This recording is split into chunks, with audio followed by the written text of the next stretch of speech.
Lined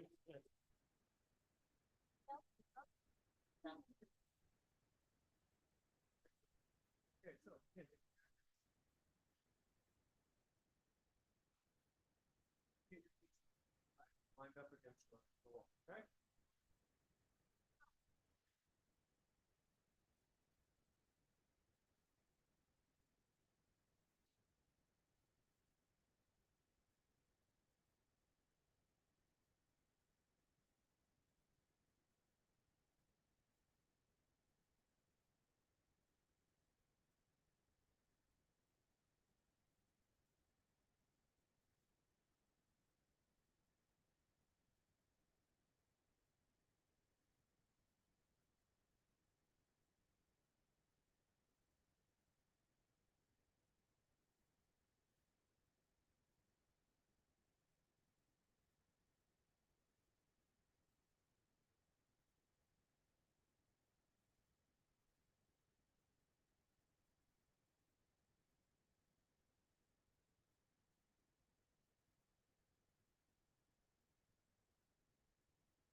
We'll be starting in just a minute. We're connecting our network.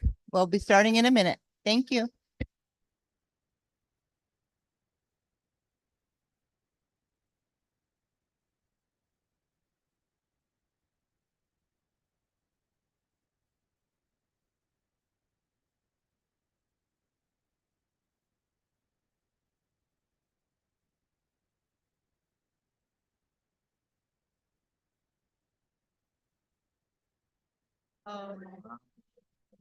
Sister, my other side.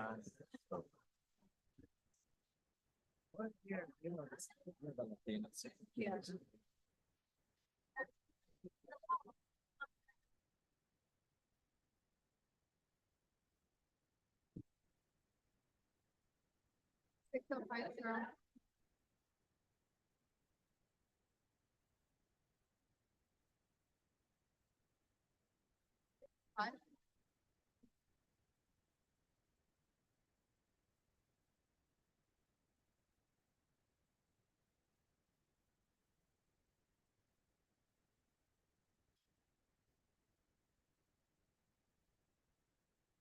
Thank you.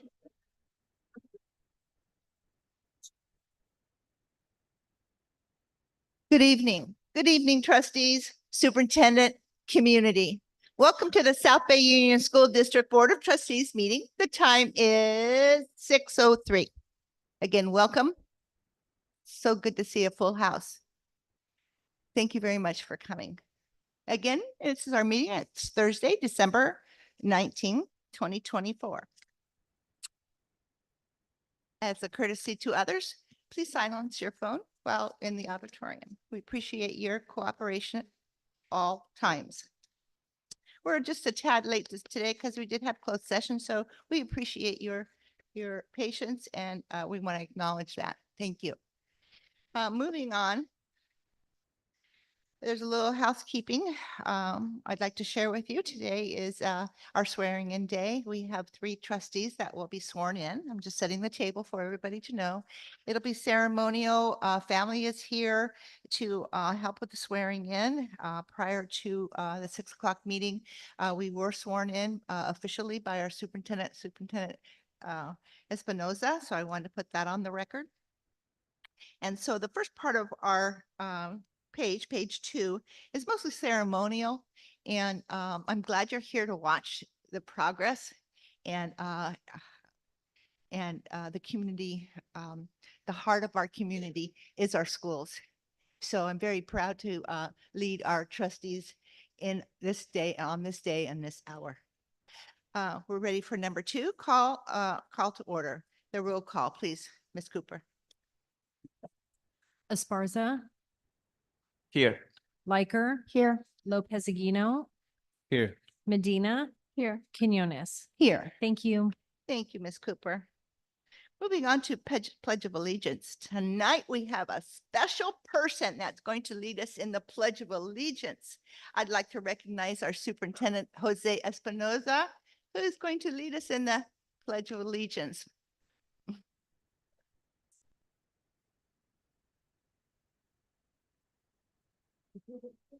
Where is it?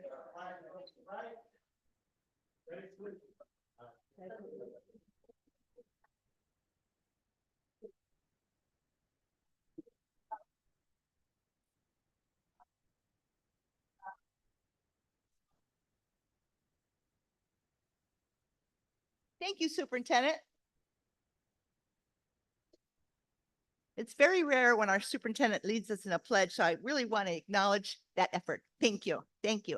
After our Pledge of Allegiance, we have noted here, the pledge will be followed by a performance by the Mendoza Chamber Ensemble. Who is behind me?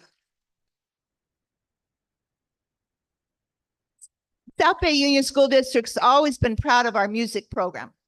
As far as I can remember, I was a young girl. The music program, instrumental music program was always, and even in tough times, the Board of Trustees in the past 104 years have said, no, we want instructional music always. So here we go. Let's give them a round of applause and welcome.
I don't know about you trustees, but Kelly got me. Let's give another round of applause.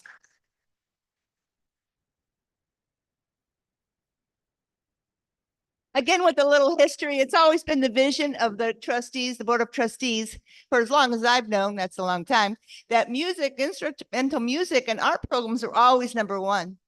And when it was hard times in the 90s and the hard times in the 2008 in the big recession, the music program was up for the chopping block. And I want to acknowledge the Board of Trustees back then in both decades that saw the vision, that wouldn't let go. And as you can see, we still have our program. So thank you, Board of Trustees. We will continue to carry the torch. Again, thank you so much for coming and listening to the ensemble.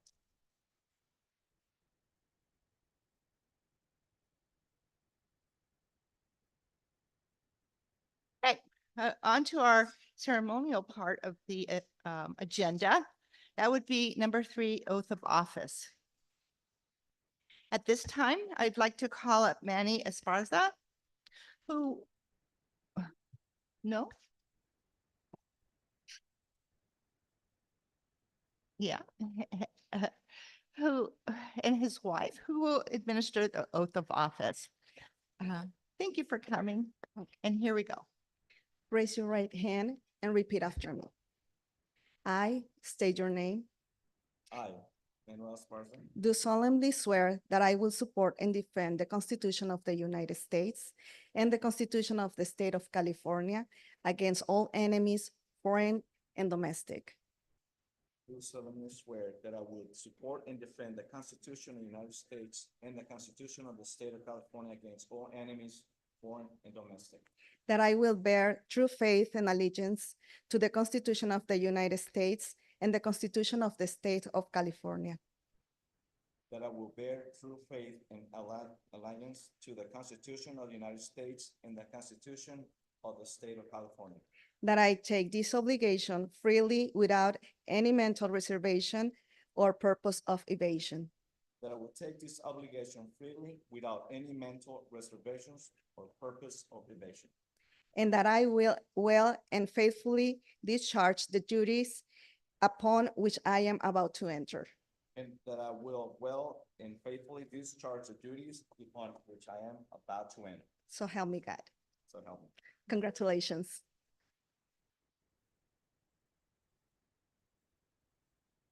Congratulations on your election. Would you like to say a few words? It's been an honor, honestly, to serve the community that I serve, my kids, my wife, my family that are here in front of me. And it's a privilege, to serve you as a community. And I'm gonna do my best to what's best for our kids, for our students. Thank you. Thank you so much. Thank you so much. We're moving on to trustee Janet Medina. Janet Medina, would you please take the podium, and our superintendent will administer the oath of office. Thank you. All right, please raise your right hand. Stand up here. No, this way, face me. I think the camera can see you. Okay, thank you. I state your name, do solemnly swear that I will support and defend the Constitution of the United States and the Constitution of the State of California against all enemies, foreign and domestic. Or I defend the Constitution of the United States and the Constitution of the State of California against all enemies, foreign and domestic. That I will bear true faith and allegiance to the Constitution of the United States and the Constitution of the State of California. That I will bear true faith and alliance to the Constitution of the United States and the Constitution of the State of California. That I take this obligation freely without any mental reservation or purpose of evasion. That I take this obligation freely without any mental reservation or purpose of evasion. And that I will well and faithfully discharge the duties upon which I am about to enter. That I will well and faithfully discharge the duties upon which I am about to enter.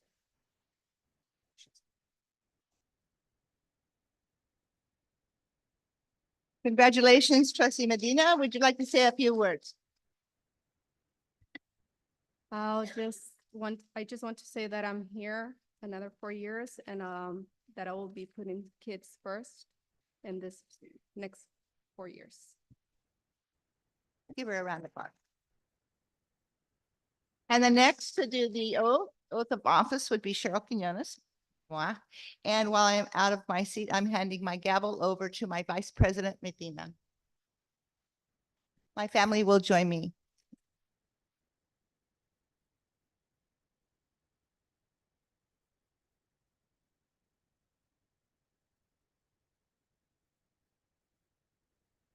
Ready? All right. Raise your right hand and repeat after me. I state your name. Do solemnly swear that I will support and defend the Constitution of the United States and the Constitution of the State of California against all enemies, foreign and domestic.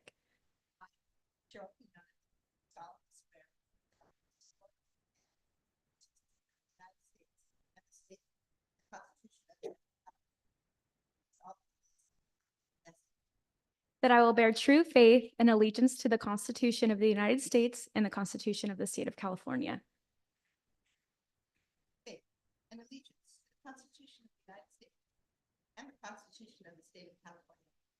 That I take this obligation freely without any mental reservation or purpose of evasion. And I take this without any mental reservation or purpose of evasion. And that I will well and faithfully discharge the duties upon which I'm about to enter.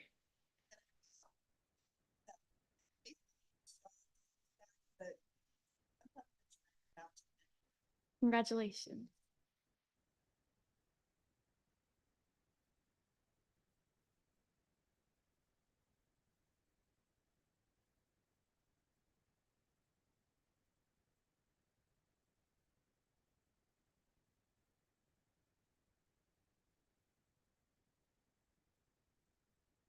Those two are my granddaughters. First granddaughter and second granddaughter, who are both in college. I'm very, very proud of them. And my son-in-law there to my left, and my husband. My other family is enjoying a San Diego concert that my grandson is in, and so they couldn't make it. But thank you, family. Thank you for supporting me, and thank you, community.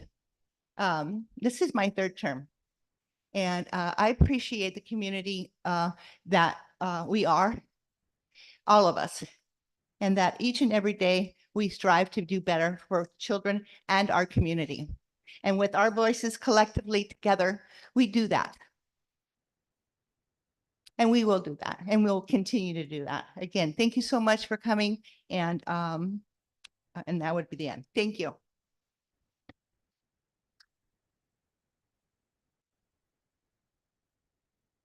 Okay, moving on to board organization. The president will now open the nominations for the election of the new president. Once the new president is elected, he or she will carry on the other reorganizations of the business item of the board. So at this time, I will open the floor for nominations. Is there nominations for the president for 2025? Open nominations. Trustee Esparza. I would like to nominate Trustee Janet Medina for board president.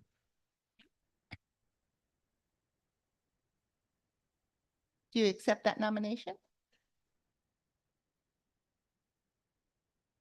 Sorry, I declined the nomination. I would like to nominate President Cheryl Quinones because she is the most knowledgeable right now in the situation that we are in, and I hope the board supports that. So we got that. Okay. So moving on, we have a nomination from trustee Medina for Quinones. Do we have any other nominations, trustees, for president of the board? I would like to nominate Trustee Liker.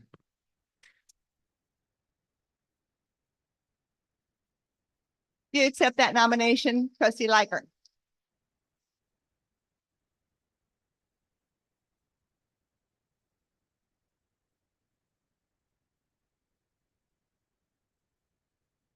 Yes. Yes. I'll accept the nomination. Very good. Very good. At this time, I will take a motion. Right? I don't have my grid here. Any discussion? We're going to Oh, move to that's good. discussion. Well, before motion. Okay. So I'd like to open up the floor to trustee Liker. Could you share a little bit about as a, if elected a president, what shall you say, do, and support?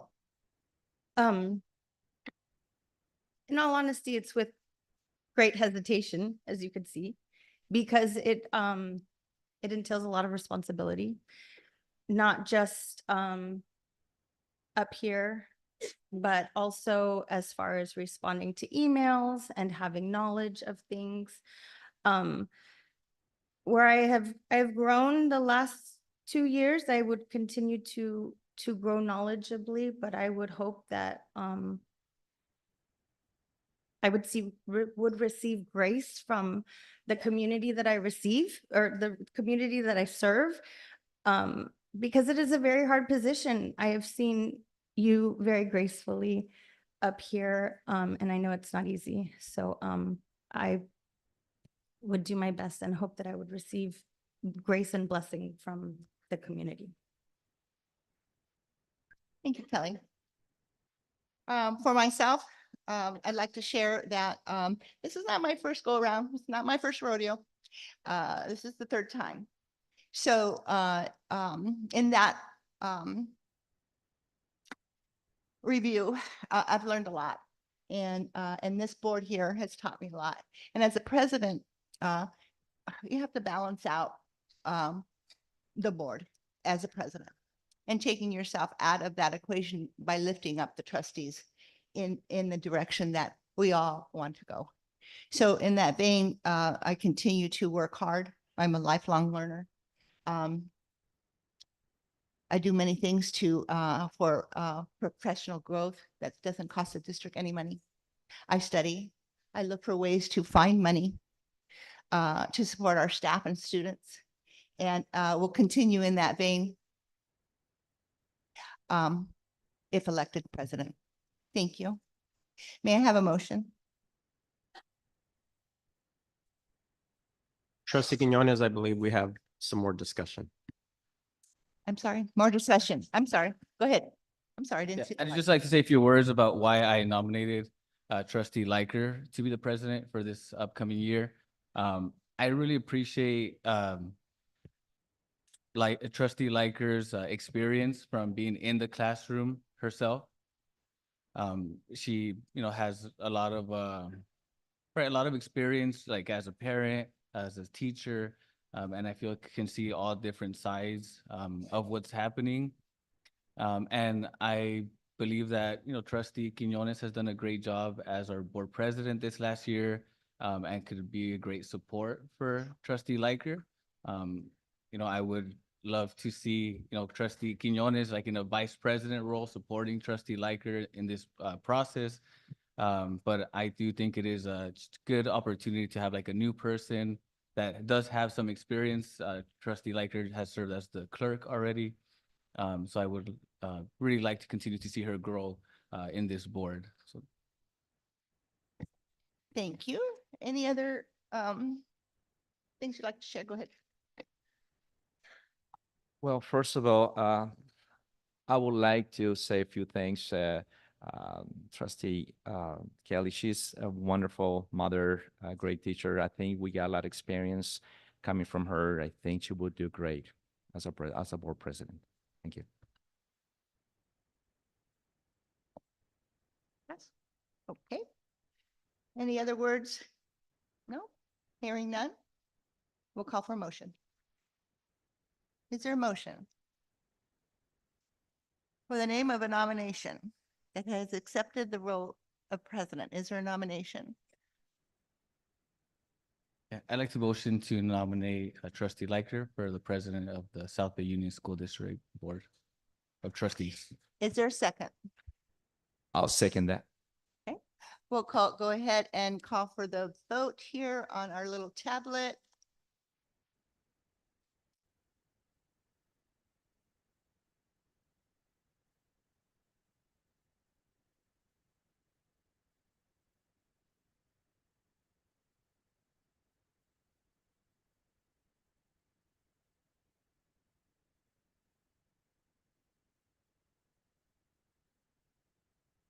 Go ahead and vote.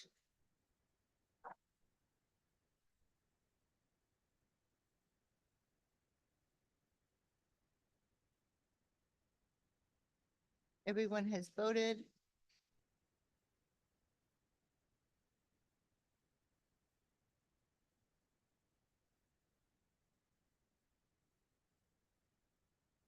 Motion passed 5-0. Congratulations.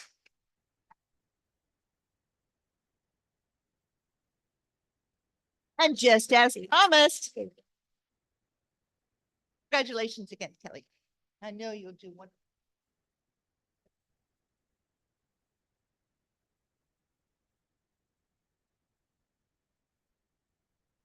You need to go on the agenda.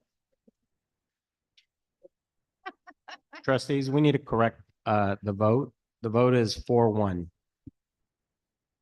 Correction? Okay. Oh, we have an abstention. Okay, 4 and 1 abstention. It didn't come up on my board. I'm sorry. 4 and 1 abstention. Right. No, it is 4 yeses and 1 no. 4 yeses and 1 no. Thank you. Thank you. This is all a new system, so thank you for your patience. Okay, so Kelly. Now I go. Okay. Thank you very much for your trust in me.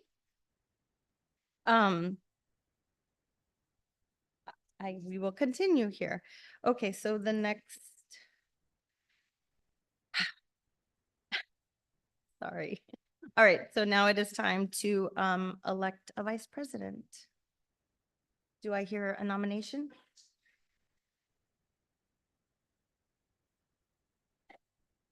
I nominate Cheryl Quinones as vice president. Any other nominations?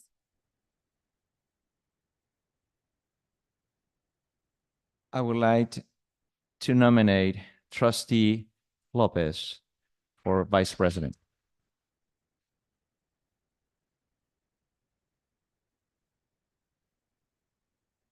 I accept the nomination.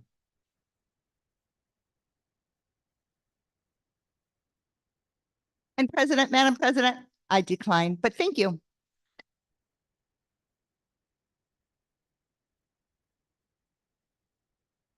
So is there any discussion? Yes, thank you.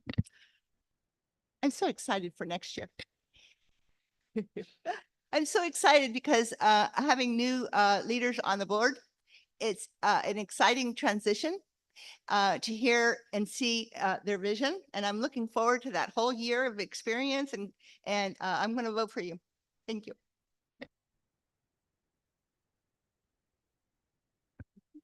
Do I hear a motion?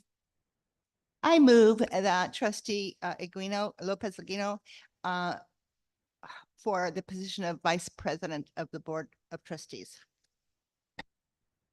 I second that. Call for a vote?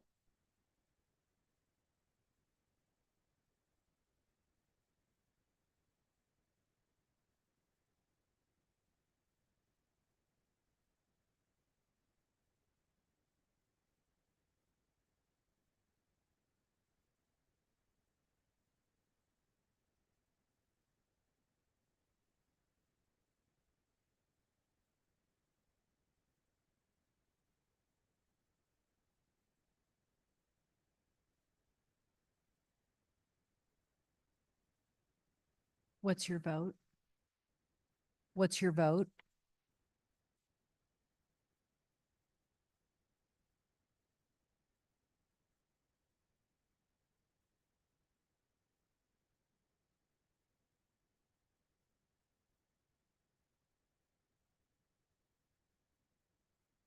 Motion carried. Congratulations. Trustee Aguino.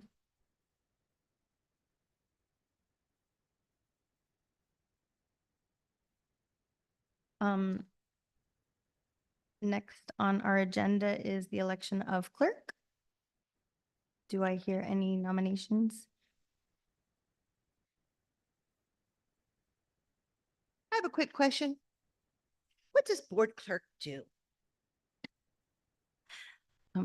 Thank you for your question. Trustee Quinones, so as the board clerk, I report out on what actions have been taken in closed session. And then I also share or sign off on paperwork regarding the action that has been taken in closed session.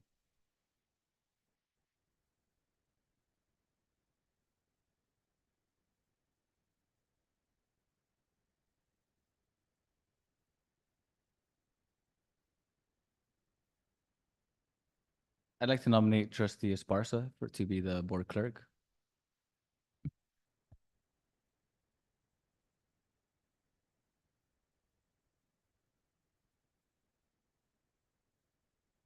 Well, I wasn't expecting that, but it's been an honor. I think I will accept that.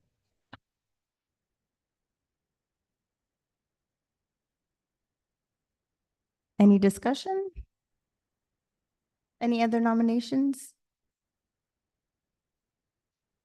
Okay, I move to vote. I move to accept the nomination of trustee Esparza for our board clerk for 2025. Second. Call for a vote.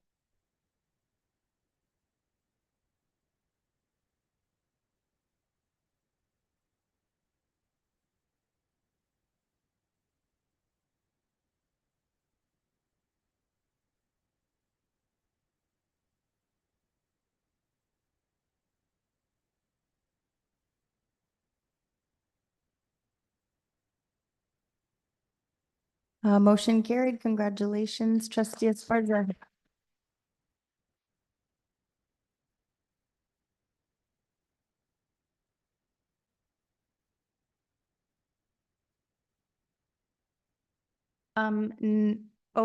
Next, appointment of district superintendent as secretary to the Board of Trustees.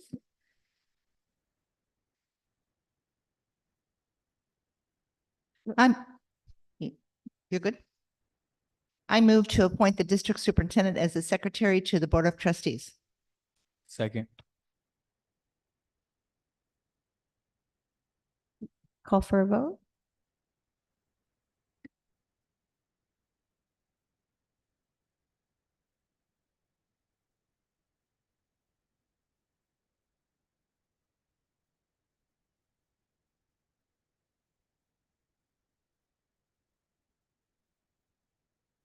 Motion carried, 5-0.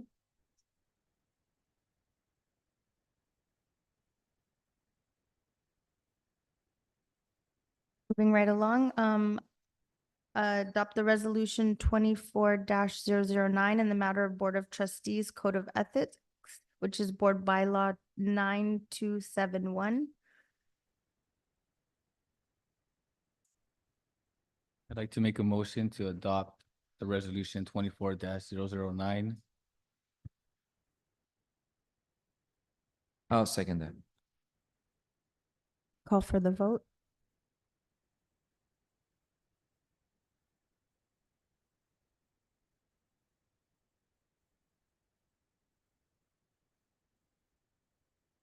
Okay, it is now time for a brief intermission. Thank you, everyone.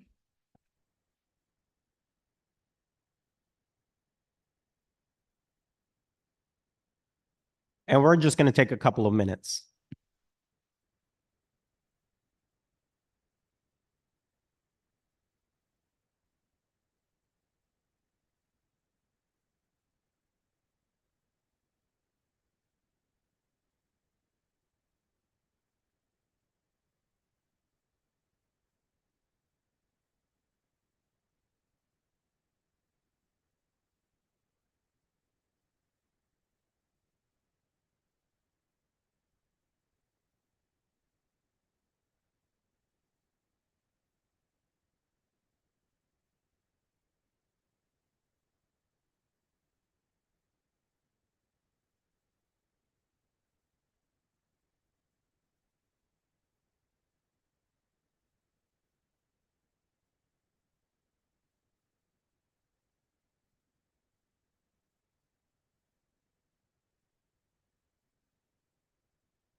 Thank you all for that brief intermission.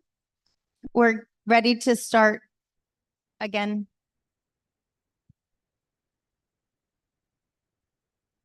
I appreciate your patience as we continue. Thank you.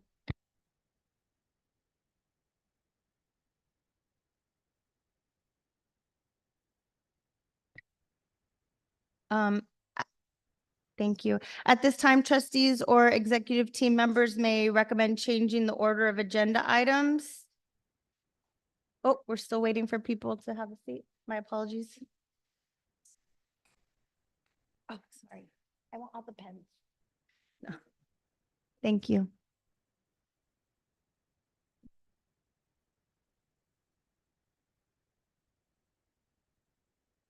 Okay, thank you. At this time, trustees or executive team members may recommend changing the order of agenda items and or request that an item from the consent calendar be placed within the discussion action section of the board meeting.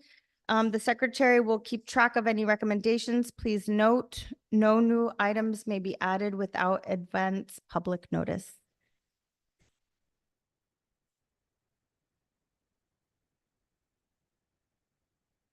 I apologize. So there's no, yeah, thank you. Okay, I skipped a part. There's no action. There was no action taken in closed session. So as the clerk, that was my duty to report that there was no action. So now at this time, any changes to the agenda?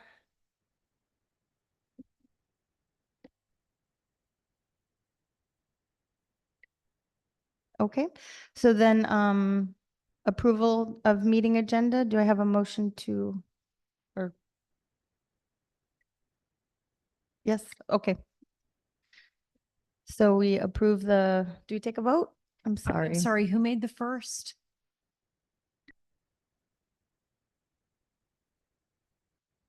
I move to approve the meeting agenda as presented for the December 19th, 2024 board meeting. I'll second that. Call for a vote?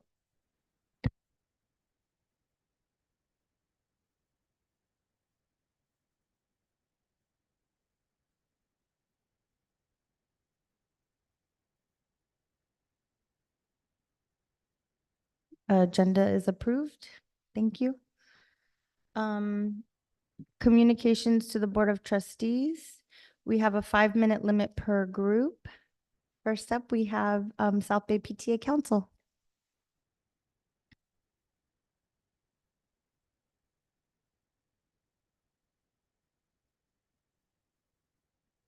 Good evening, board members, President Liker, congratulations. My report is very short tonight because I gave my presidents the month off for a meeting. So they've been very busy doing their taxes and paying insurance and all the minutia of being a good PTA in good standing. So they got today off to do family stuff, school stuff, fun stuff. So there is a little token of our esteem on, or that we passed out to you earlier to wish you a happy holidays. No, not that. It's the card. We were not that fancy. Yes. But to thank you for your membership and your support for South Bay PTA. So happy holidays. I would like to also switch hats for just a second because we just wrapped up our snowman program, which I'm a part of also because I can't say no. And I know we have many of the supporters here in our audience. We have board member support. So I just wanted to report that we serviced 42 families and 127 children with gifts, food, and gift cards for the holidays. So thank you very much.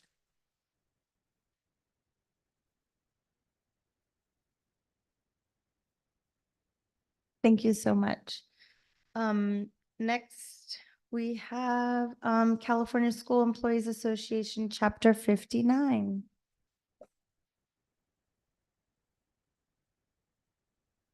All right, thank you. Congratulations on your appointment as president. Great. Moving along, we have Southwest Teachers Association.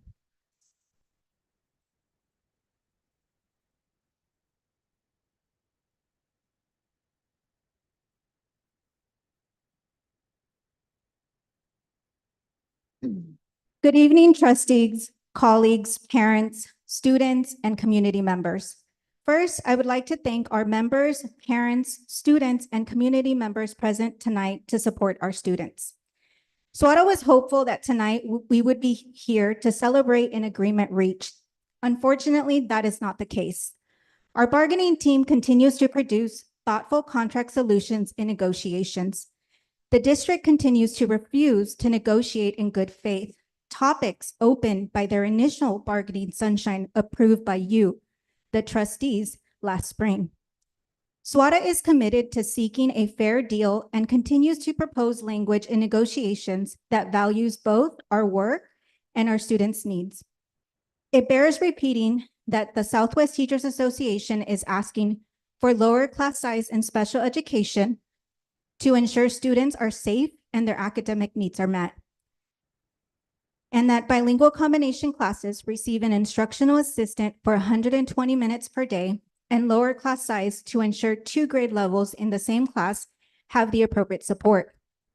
For smaller general education classes, to make sure that there is room for special education, allowing them to learn alongside their peers and receive grade level instruction as is required by the law.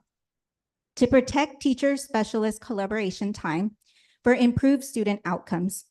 For parent-teacher conferences, days to be protected because our time with parents is important as it supports relationship building. For competitive salary and benefits to attract and retain the most qualified educators for our students. And for protection of our personnel files and fairness and just cause rights in teacher discipline. I'd like to remind you that there is not a money problem here in the South Bay. The district has a priorities problem. The district prioritizes saving versus services.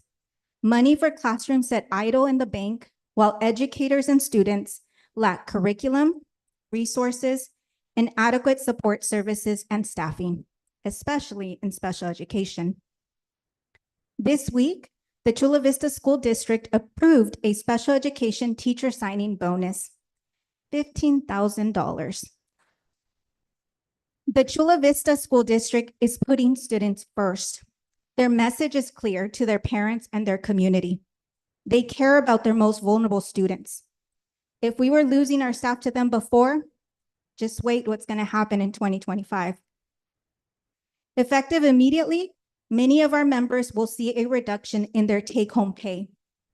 You heard a reduction starting today, right, in this paycheck. This is a direct result of the rising health insurance premiums and the district's unwillingness to adjust salary or benefits.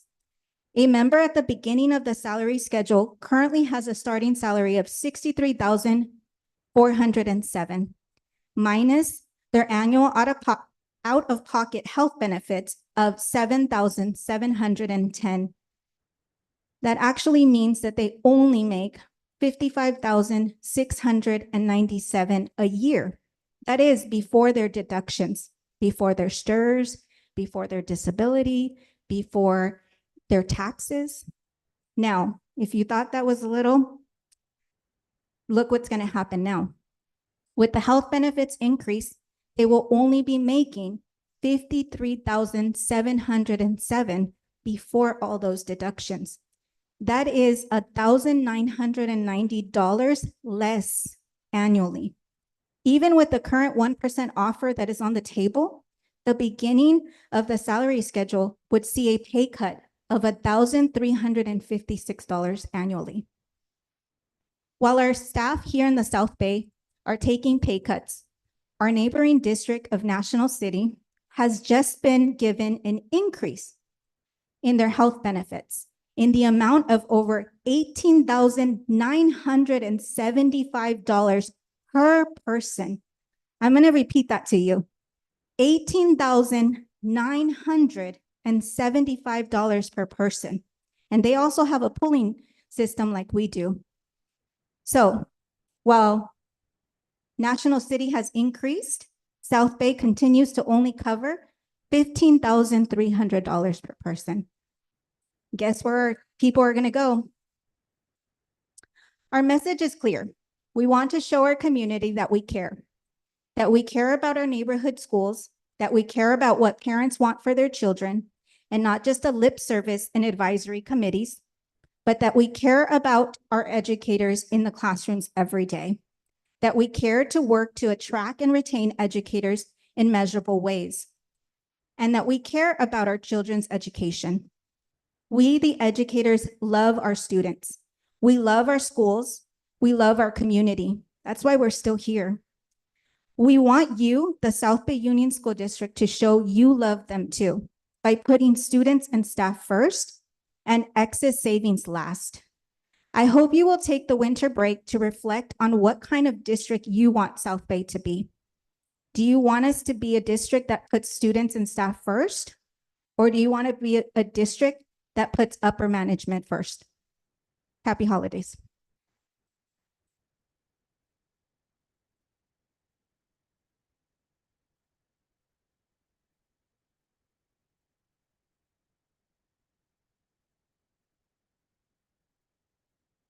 Thank you.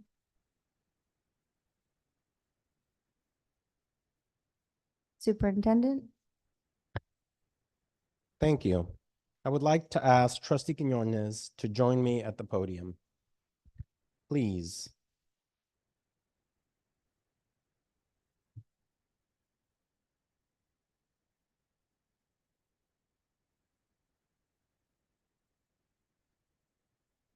It is my pleasure to recognize you for your service as board president this year.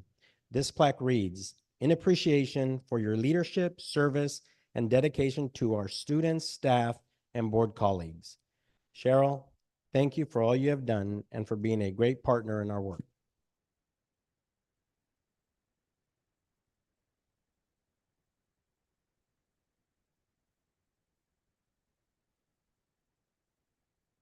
Thank you, Superintendent.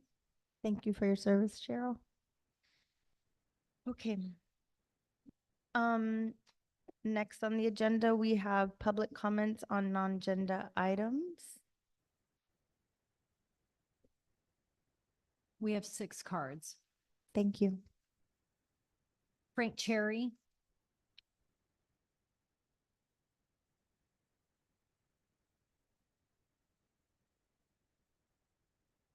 So just a reminder, before we get started, the board will take no action or discussion on any item not appearing on the posted agenda except by authorized by law. Individual speakers are allowed 3 minutes to address the board on each non-agenda item. Speakers are not permitted to yield their time to another person, and the board limits the total time of public comment input to 20 minutes, which I think we're going to be just fine. Hello.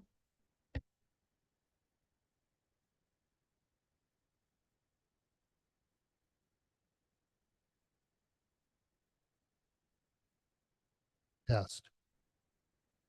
Okay, Cheryl, of all the board members, you're the only one up here who's probably going to remember Superintendent Ashetel, Superintendent Thome, go back to Grignon. All the former superintendents, as long as there was collective bargaining, SWATA, being the largest of the bargaining units, would settle, and CSEA and the administrators would kind of go along with the Me Too clause. And I remember a time when principals had asked me when we're going to settle, and sometimes they even said, "Hey, hold on a little bit longer, hang out for more." But all that changed when Pat Pettit became our superintendent. You remember that? He got the board members to drink the Kool-Aid, and he told them that administrators need more pay to be more competitive with other districts and to retain them. Well, what it actually accomplished was it drove a wedge between SWATA, CSEA, and the administration. The chasm that was created by that wedge has done nothing but gotten worse over the years. As you can tell tonight, we've got so many people here when they should be home with their families. The superintendent now, he's got 4% retro. He's got 4% in the future for a few years, full medical insurance for his family. I'm sure there's more, car allowance, whatever. But what I'm going to do right now is just urge you to go back to treating all employees equitably. Offer the same 4% to the SWATA members, CSEA, and health benefits. There's also something else. Last time I was up here, I said, you know, you can get rid of him and I'll be a superintendent for a first-year teacher's salary.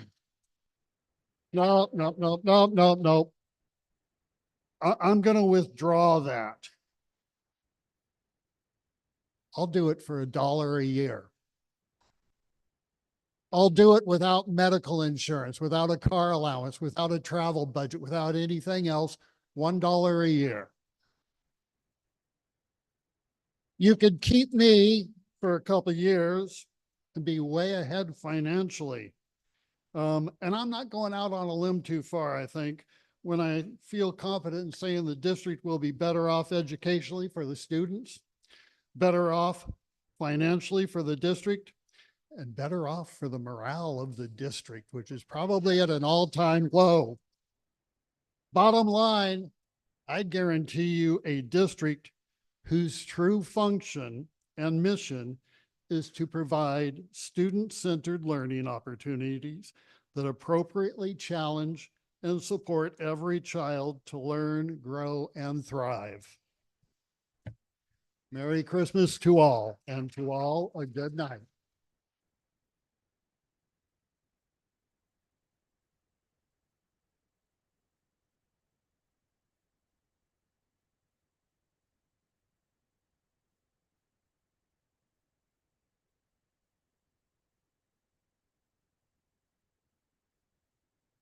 Melissa Romo.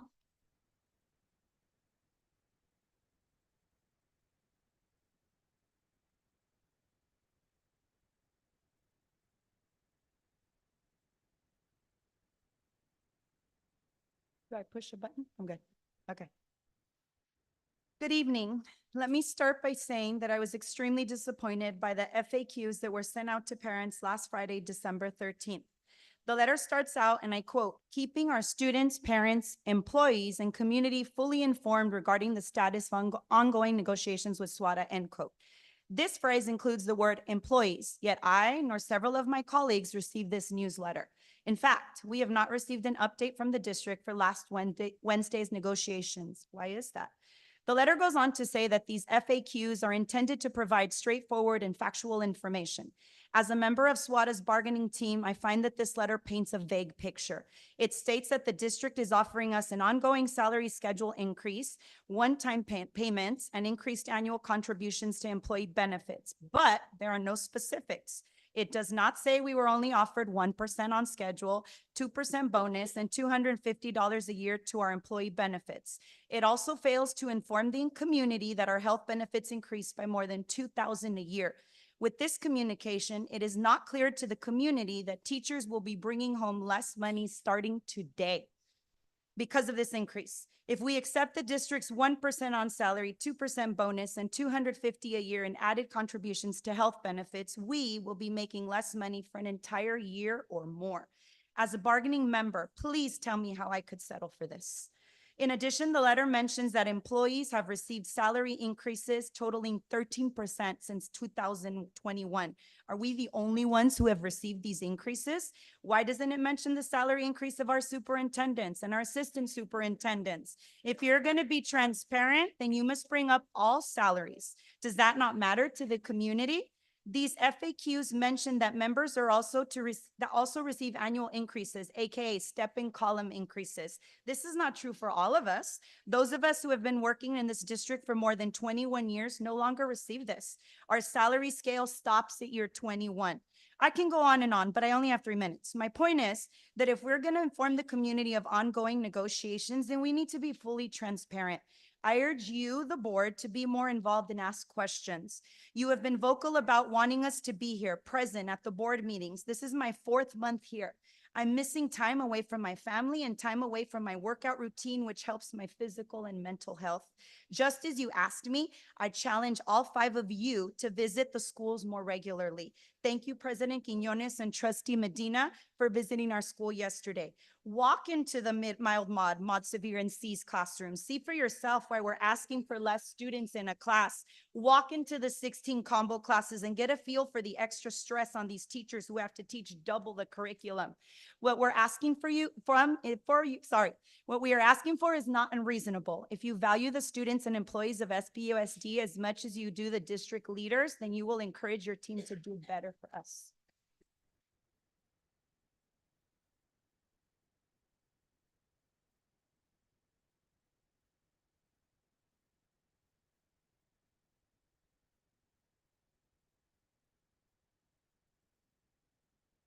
Rhodes Saldana.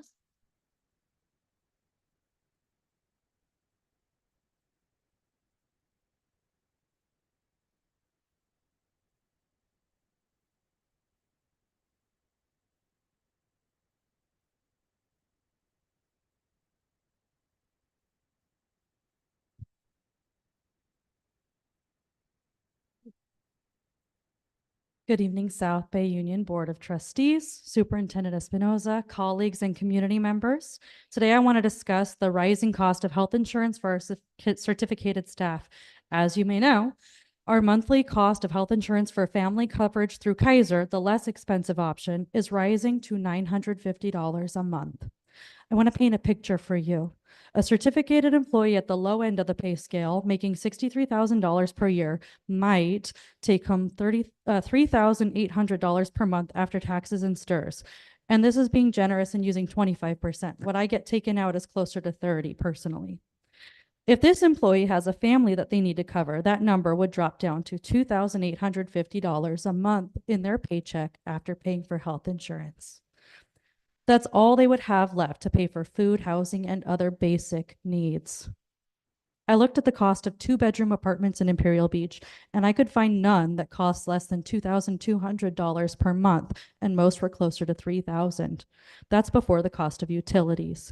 Add in a car payment, gas costs, and more, and a single parent working as a certificated employee in our district living in Imperial Beach will be consistently in the negatives each month. Even for many of our more established employees who may be higher up on the salary schedule are going to be struggling with the rising out-of-pocket costs of our health insurance. Without a significant raise or significant increase in the district's contribution to our health insurance costs, even the best paid employees will be losing money by staying in our district. Any teacher who has to pay for their family's health insurance is going to see a significant pay cut in January, and it will be noticed. We already have a lot of certificated employees who are struggling to make ends meet. We already have teachers who are leaving our district to find employment elsewhere because they can't afford to keep working here in South Bay. Where are they going to go? While the district does not control the rising cost of health insurance, which is an issue that goes far beyond the stretch of our employees, the district does have the power to increase the share that they cover. And other districts are doing exactly that. Currently, National School District is already paying $17,500 towards their employees' health insurance costs each year. And the negotiations update we just got suggests that they're now up to $18,975 of their contribution, an increase of $1,475 per year, while we are losing out on our end. Chula Vista educators are going through similar negotiations and seeing increases there as well. In San Diego Unified, is probably the most attractive for many employees looking to flee, since they cover the full cost of health insurance benefits for their certificated employees and their families. I want to finish by saying that it's logical and responsible to have savings set aside for a rainy day. And as a parent, I make sure I have an emergency fund and I try to save for other things. However, if I looked down at my children and saw that their basic needs were not being met, it would not be reasonable for me to continue saving for things far off in the future that might not come to fruition. I would need to readjust and make sure my children's basic needs are being met. Right now, our district has a significant rainy day fund, and some of our employees' basic needs are not being met. It's time for our district to reassess how they are spending their money. Thank you.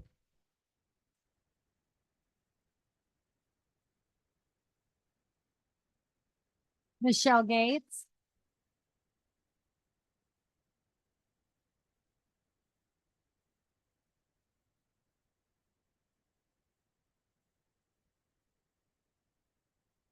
Hi, President Liker. Hello, Board of Trustees. Superintendent Espinoza. I'll remind you, I'm here as one of your teachers. But I do have some insight for you that I hope you will take to heart, because some of you seem to be confused about what this meeting is for. The Ralph M. Brown Act, also known as the Open Meeting Law, is a California law that guarantees the public's right to attend and participate in meetings of local legislative bodies. The Brown Act was passed in 1953 to make public officials accountable for their actions and to allow the public for participation in decision-making. Once you have agendized your meeting, all the gavel banging and all the yelling that gets done up here, threatening to throw people out, for clapping, and for being disgruntled and upset for a moment, nah. And whatever's been said by the superintendent regarding that, nah.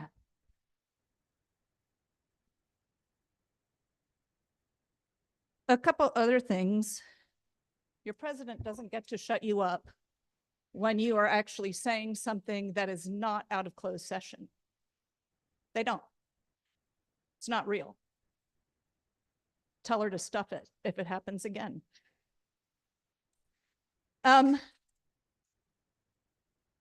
We also know full well that you're trying to wait us out.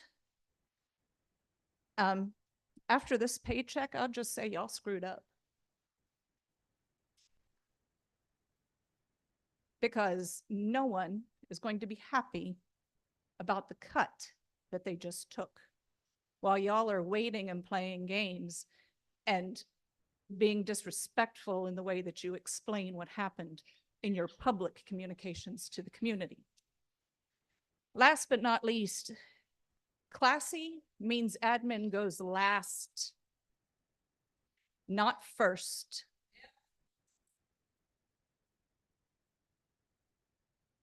That applies to every single one of them. And as a board, to approve that before you approved the 300 plus teachers and the more classified employees, that's wrong. Last but not least, you could have said no.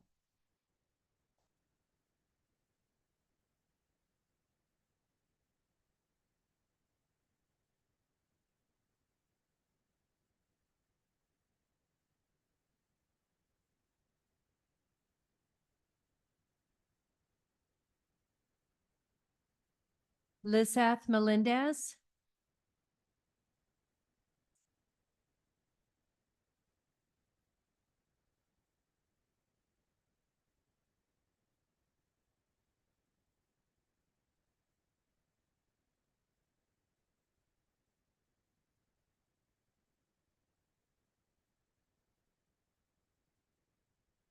I have my army back here with me. Good. Good evening, Board of Trustees. I'm here today to ask for a fair contract. As a teacher at Nestor Language Academy, my duty goes beyond the contracted hours. Like many of my colleagues here, I often stay beyond the hours of labor or get there earlier to prepare and plan engaging lessons. I've paid out of my pocket for student gifts, parties, school supplies, among other things, to encourage and motivate my students to always do their best. Just yesterday, I spent over $150 to make their learning memorable and give them a little bit of winter cheer. You should do the same with your teachers. Personally, I have a 1-year-old daughter. The time I spent with her is, as many of you know, precious time that I will never get back. Yet here I am, pleading for a fair contract, for fair pay. And this is time away from my baby, that I should be there with her. This pay cut will affect my family in many ways. Between bills, rent, gas, childcare, I'm really starting to question whether I need a second job or even reconsider my profession. I'm in the teaching field like many of the teachers here, because it's our passion, not because of the pay. But how much humiliation do we need to tolerate where we need to even consider a second job? We're professionals here. So in the holiday spirit of giving, come on, give us a fair contract. Don't be a Grinch.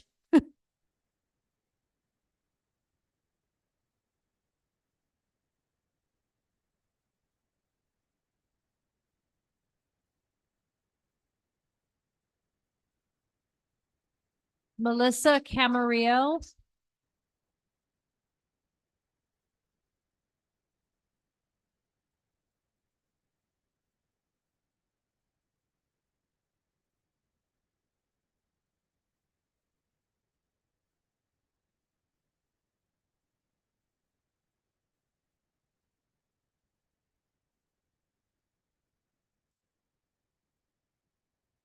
Hello, my name is Melissa Camarillo, and I'm a moderate to severe teacher at Nikoloff Elementary. And so I decided to do something a little bit different than the average speech. So the other night I was working on 2 IEPs. So I decided to write a goal for SBUSD.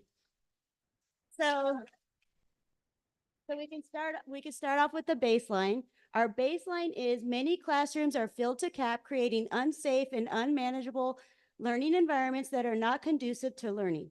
Teachers are overwhelmed trying to meet the needs of all of their students. So the goal I wrote is by December 19, 2025, SBUSD will put students first by 1, lowering class sizes, 2, putting money back into the classroom, and 3, treating teachers like humans with 100% accuracy over 185 contracted days as measured by student academic achievement, student safety, and teacher retention. Thank you.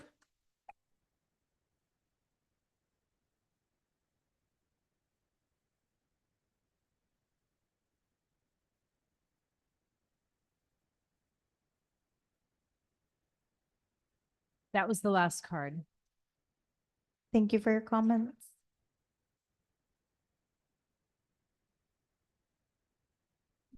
Okay, we will move on to discussion action items and general functions. 2025 Board of Trustees meeting dates, recognize Superintendent Jose Espinosa and approve the 2025 Board of Trustees meeting dates. Right, Thank you, am I in the right place? President Liker. Yeah. As part of its annual organizational meeting, the board approves a schedule of meetings for the coming year. We recommend that the 2025 regular board meetings continue in Burris Auditorium and be live streamed, as in the past. Special meetings may be called as necessary. We respectfully request that the board approve the 2025 Board of Trustees meeting dates. We'll wait a moment for quiet, or do we have any discussion about that? Yes, any discussion?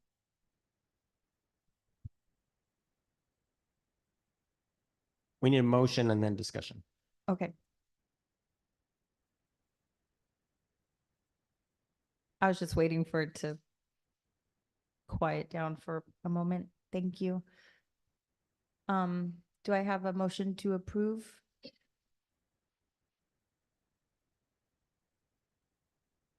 I'll move this way. Okay, I move to accept the 2025 Board of Trustee meeting dates as presented. Do I have a second? I'll second that. Discussion? I would like the board to support me to accept the Wednesdays, but until March, due to I had already committed to personal since this was approved back in the beginning of the year.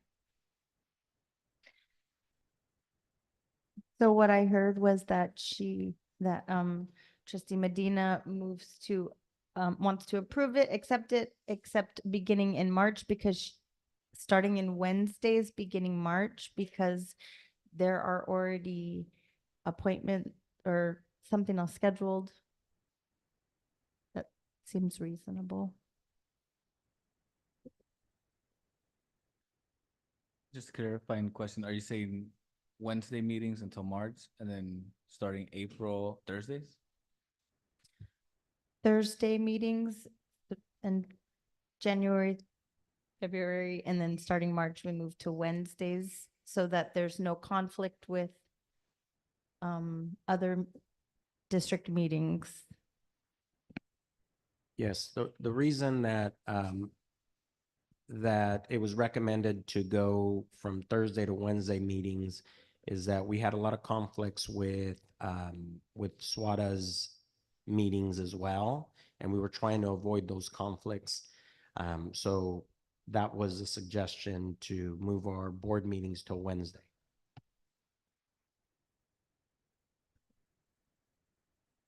Yeah, it's a lot of conflict on my schedules in regards to Wednesdays, move back to Wednesdays.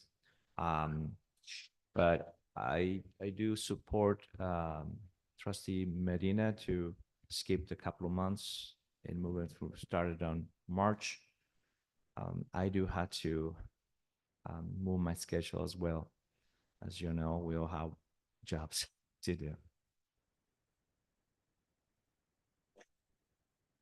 So now would we vote on, or would we do a motion first and then vote to approve starting March?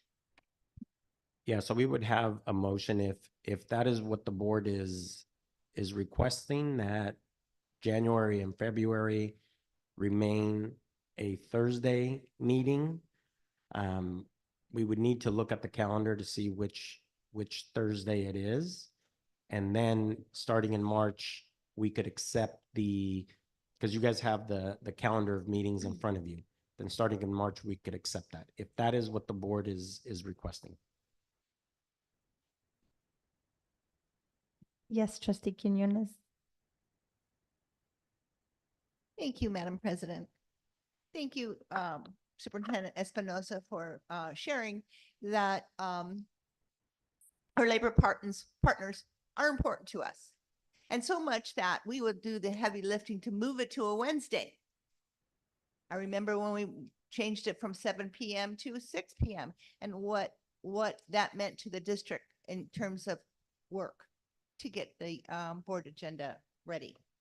So let me again say thank you for recognizing that we do appreciate our labor partners, and by bringing this calendar as you have for a Wednesday is a clear indication that we work collaboratively with our labor partners. I am in full support of the January and February remaining to the Thursday. But I want to recognize that having Wednesday starting in March, that trustees, we have our superintendent meetings on Tuesday.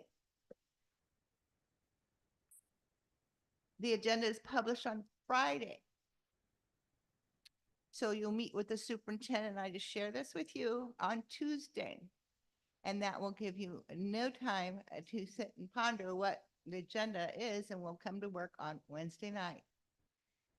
So again, I support Janet. I'm open to any kind of change, but I want to recognize the efforts that the superintendent has put forth here and the reason why. So thank you, Superintendent. With that, if there's any other discussion, I'll move to approve the calendar as amended. One more. Whoop. I do have a conflict that first Thursday in January. If I can get permission to not be here in January, I'm not sure how that would work.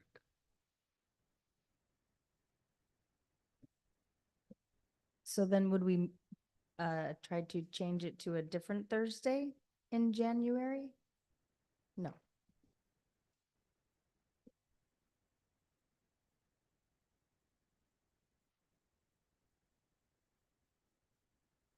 So right now we have, the January date is January 22nd. And if we chose to leave it on Thursdays, it would be the 23rd.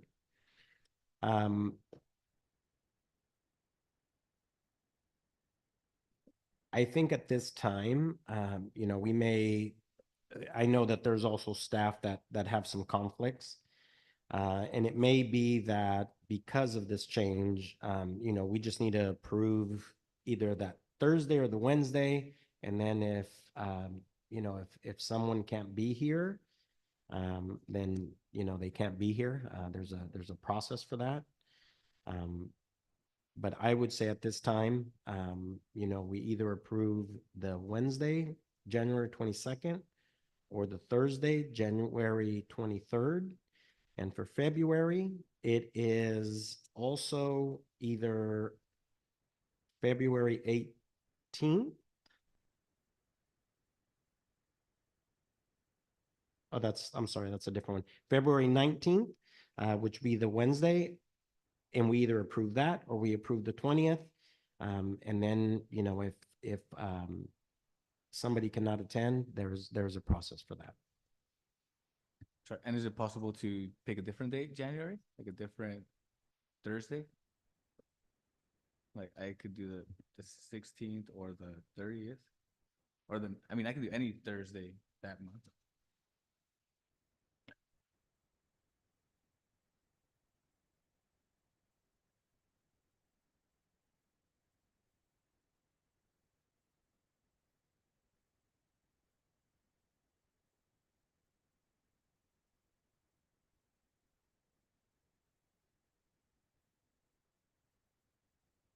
Yeah, the problem with the 16th is, you know, the staff returns, well, school resumes on the 13th, right, for January. And so we would have to post the agenda on the 10th for a meeting on the 16th. So it's just a really quick turnaround. That is the problem with that.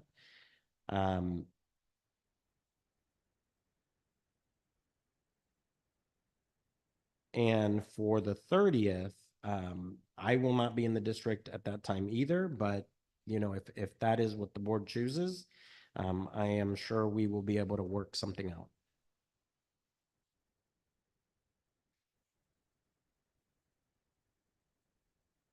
So at this time, from what I understand, we need to vote on either keeping Thursdays, January, February, with the understanding that one day will be missed, or should we vote on that first, or? We would have to have a motion with the new dates. So whatever those are. So if we choose to change the January and February dates, if that's what the board is choosing, then we would have to have the new dates and make a motion with the new dates. Somebody would have to second that, and then we would have a vote on it. If we choose to accept them on the Wednesdays all the way down, then you would just make a motion to accept the dates that are currently on the calendar. Those are our choices. I make a motion to change the date for January 30th. Or I'd like to amend the original motion and have the January meeting be January 30th, and in February 20th. And the rest as is.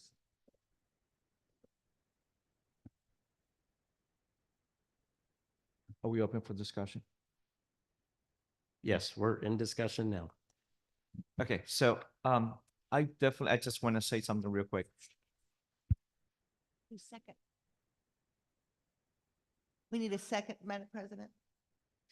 So from my understanding is we have a motion, then we need a second, and then there would be a vote. And if we wanted to do something differently, then we would vote no, and then. You have a motion on the floor, then you need a second, then discussion, then vote. Okay, I second that. Call for the vote. Discussion. Oh, sorry. Perfect. Okay, so basically, I do want to give Swadat the opportunity to be informative and have time you know, it's also same as the board. I don't want to have any conflicts. I think starting March, I think will give us enough time. For me, it was just like a couple of months ahead. I need to get ready. So, like I said, want to give you plenty of opportunity for SWATA as well and for the board. Okay, I have to add something. Just learned that the city of IB already has Burris reserved for the 30th for state of the city. I believe, just Vice President Lopez Aguino, requested, the 20th. 30th. Oh, sorry. Okay. There we go.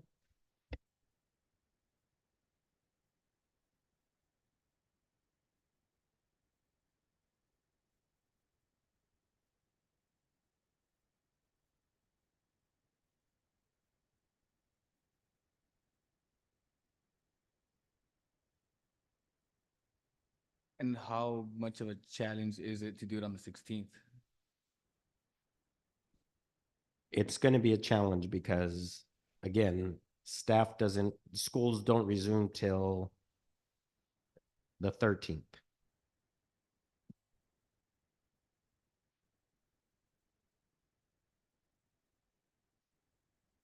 And so many staff will be gone the week of the 6th through the 10th, where we would be putting the agenda together. So it's a pretty big challenge for staff.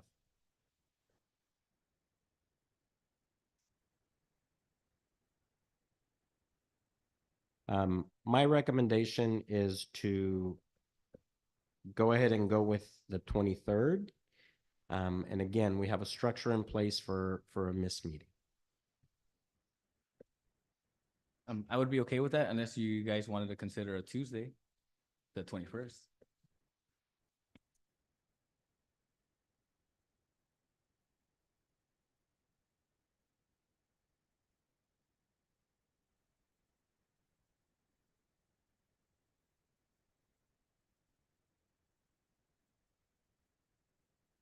Discussion? Well, it seems that the beginning of the year is gonna be a little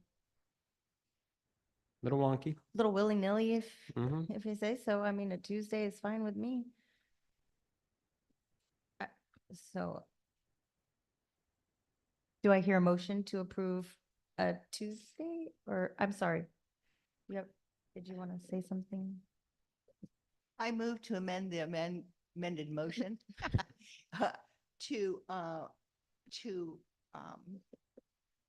say that we meet on the 21st of January and the 20th of February.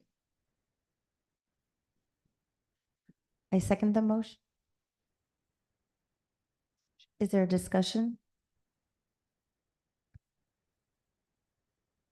Call for a vote?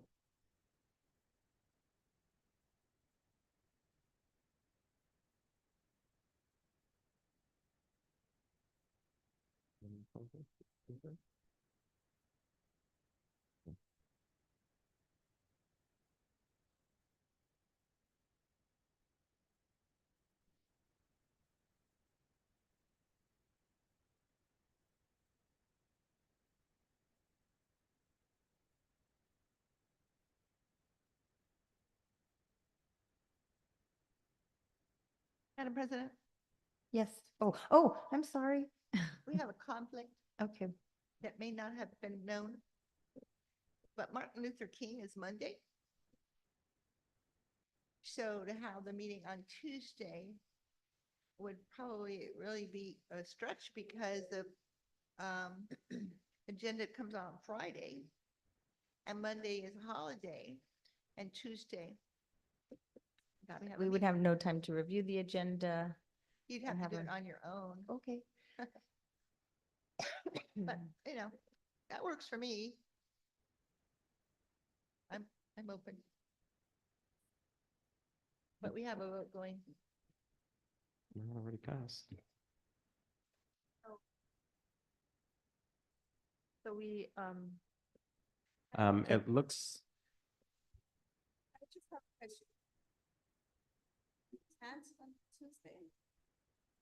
Tuesday, the 21st. That's why I'm asking. Yeah, I put no because we just realized that Monday is Martin Luther King Day, and I think we're off that day, and the agenda comes out a few days before. So is there any way we can go back now? It's too bad. Too late. I Well, it guess. looks like you guys already voted and the motion passed. So I believe we can. Can we vote we whether can or not vote we on- should revote? No, we can vote just on that January date. So if somebody wants to open that back up. I move to open up the January date. I second it. Oh, Okay, discussion. all right, so what dates are we looking at now? I'm fine with whatever. So Yeah, I had the same concern that Jose did with the publishing of the agenda on the Friday and then holiday on Monday and then meeting on Tuesday, which doesn't give time to, and it's not required, but doesn't give us any time with the superintendent. So I'm fine either way, but I do hear you, Jose.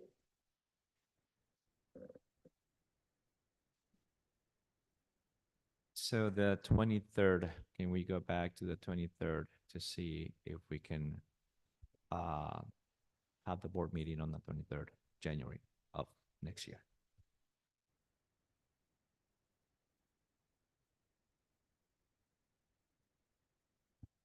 So I would like to motion to have our board meeting on January 23rd, 2025. I second the motion.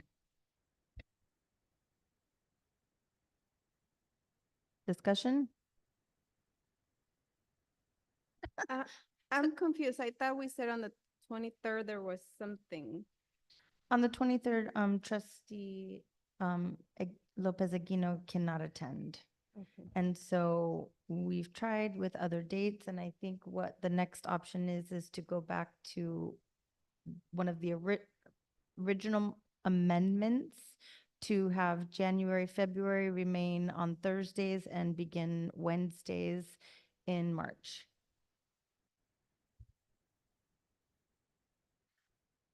So can we get a motion to approve that amendment?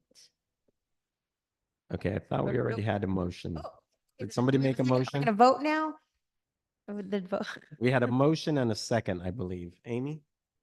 Yes, we had a Okay. motion and a second for January 23rd. Yes, so we'll call for a vote. Thank you for your patience. Esparza,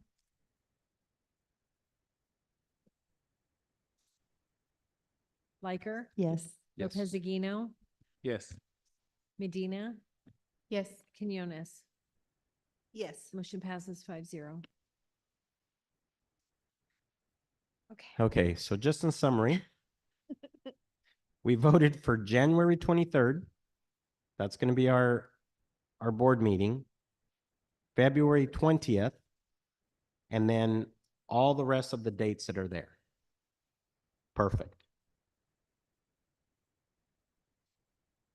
All right, thank you so much. Moving on, the Governance Documents Subcommittee.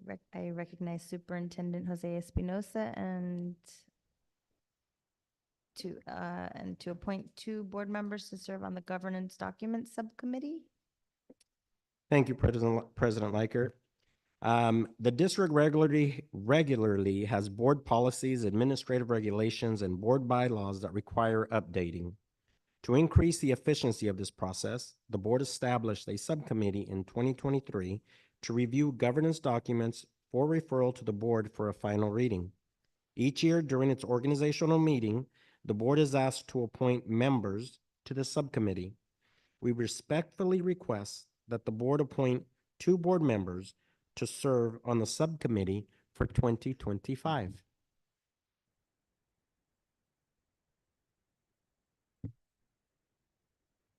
So do we have any nominations? Is that? I appoint? But I,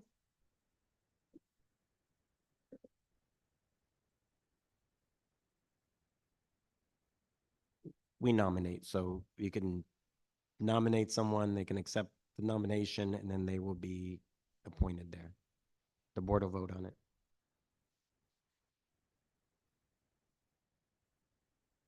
do we have any nomination? Does anybody else have any nominations? Any or- volunteers? Or volunteers? I nominate Cheryl Quinones. I'm sorry, I've been on it for 2 years. I nominate Jose. Touche. Yeah, I'll do it. I'll do it.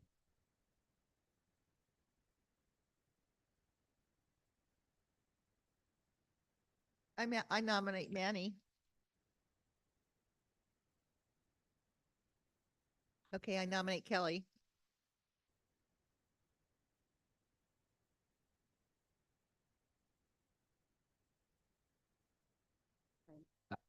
I'll have to decline.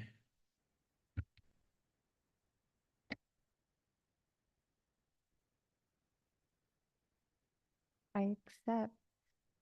My children are at home too, though. Oliver, I mean, we were, okay, sorry, my apology. I accept. Okay, we have trustee Lopez Aguino and President Liker. Call for a vote. Or Call for vote? Okay. Let's- Oh, right here.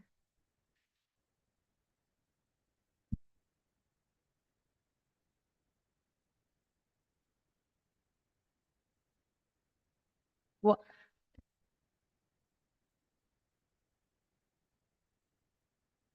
Are we voting on here or do I call for a vote? It's gonna pop up on. I see. Thank you.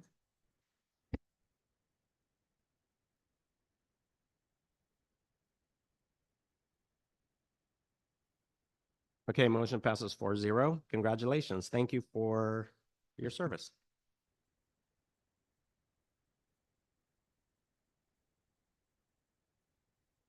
Cool. All right. Next we have educational leadership, District English Learner Advisory Committee report. I recognize Director Paola Flores for a report on the recent activities of the DLAC committee. Thank you.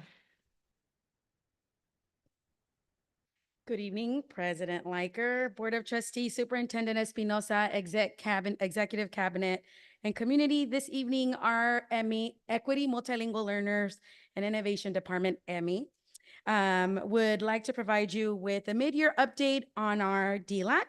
I'm going to turn the mic over to our Coordinator Robles, who does phenomenal work behind the scenes to organize, facilitate, and increase parent engagement. So at this moment, I'm going to turn it over to Coordinator Robles. Good evening to all and those who are still here present. I do want to acknowledge that we do have our elected president for our DLAC, Señora Cynthia Delfin.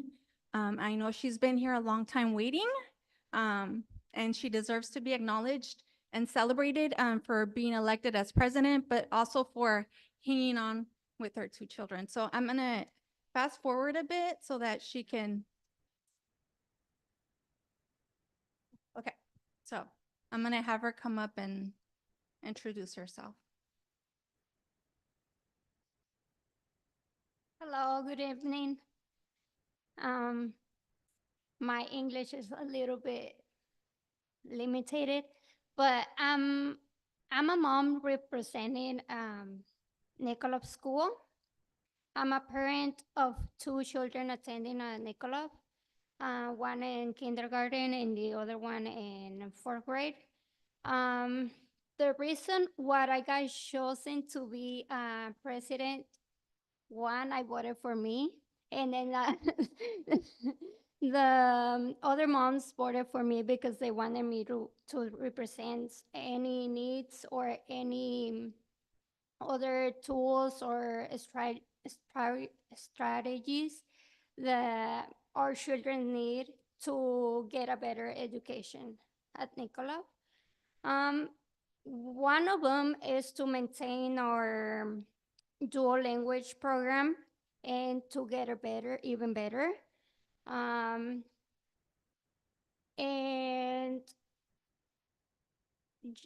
just like the iReady and the Imagine Learning to maintain them as well.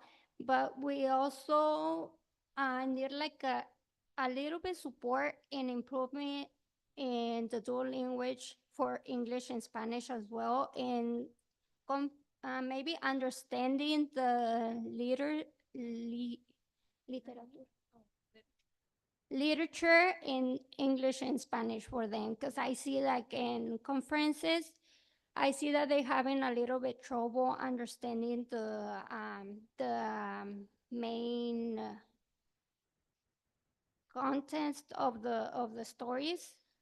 The teacher always give them like a test or exam on any paragraphs. So I believe we need like maybe an application that helps them understand even better the story, the main idea of the story, because I see that they have they have a struggling in understanding the main ideas, and then maybe not given like choices A, B, or C, but like maybe like promoting a like open mind answer. Well, that's one of the when we had the meeting at school with the principal, that's where we talk about that. It wasn't only my child, but like most of the other children's students attending at Nicholas, they have struggled with the reading and understanding the main idea of the stories in English and Spanish. And well, I'm a little bit nervous, but yeah. Thank you so much. Thank you for that insight.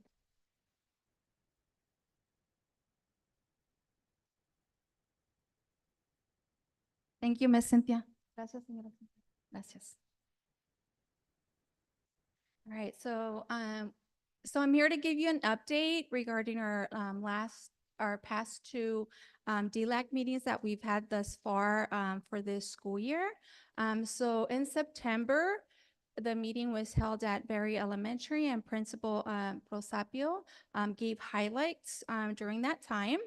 We also, very important part of the beginning of the year is to go over our DLAC and ELAC roles and responsibilities with our parents.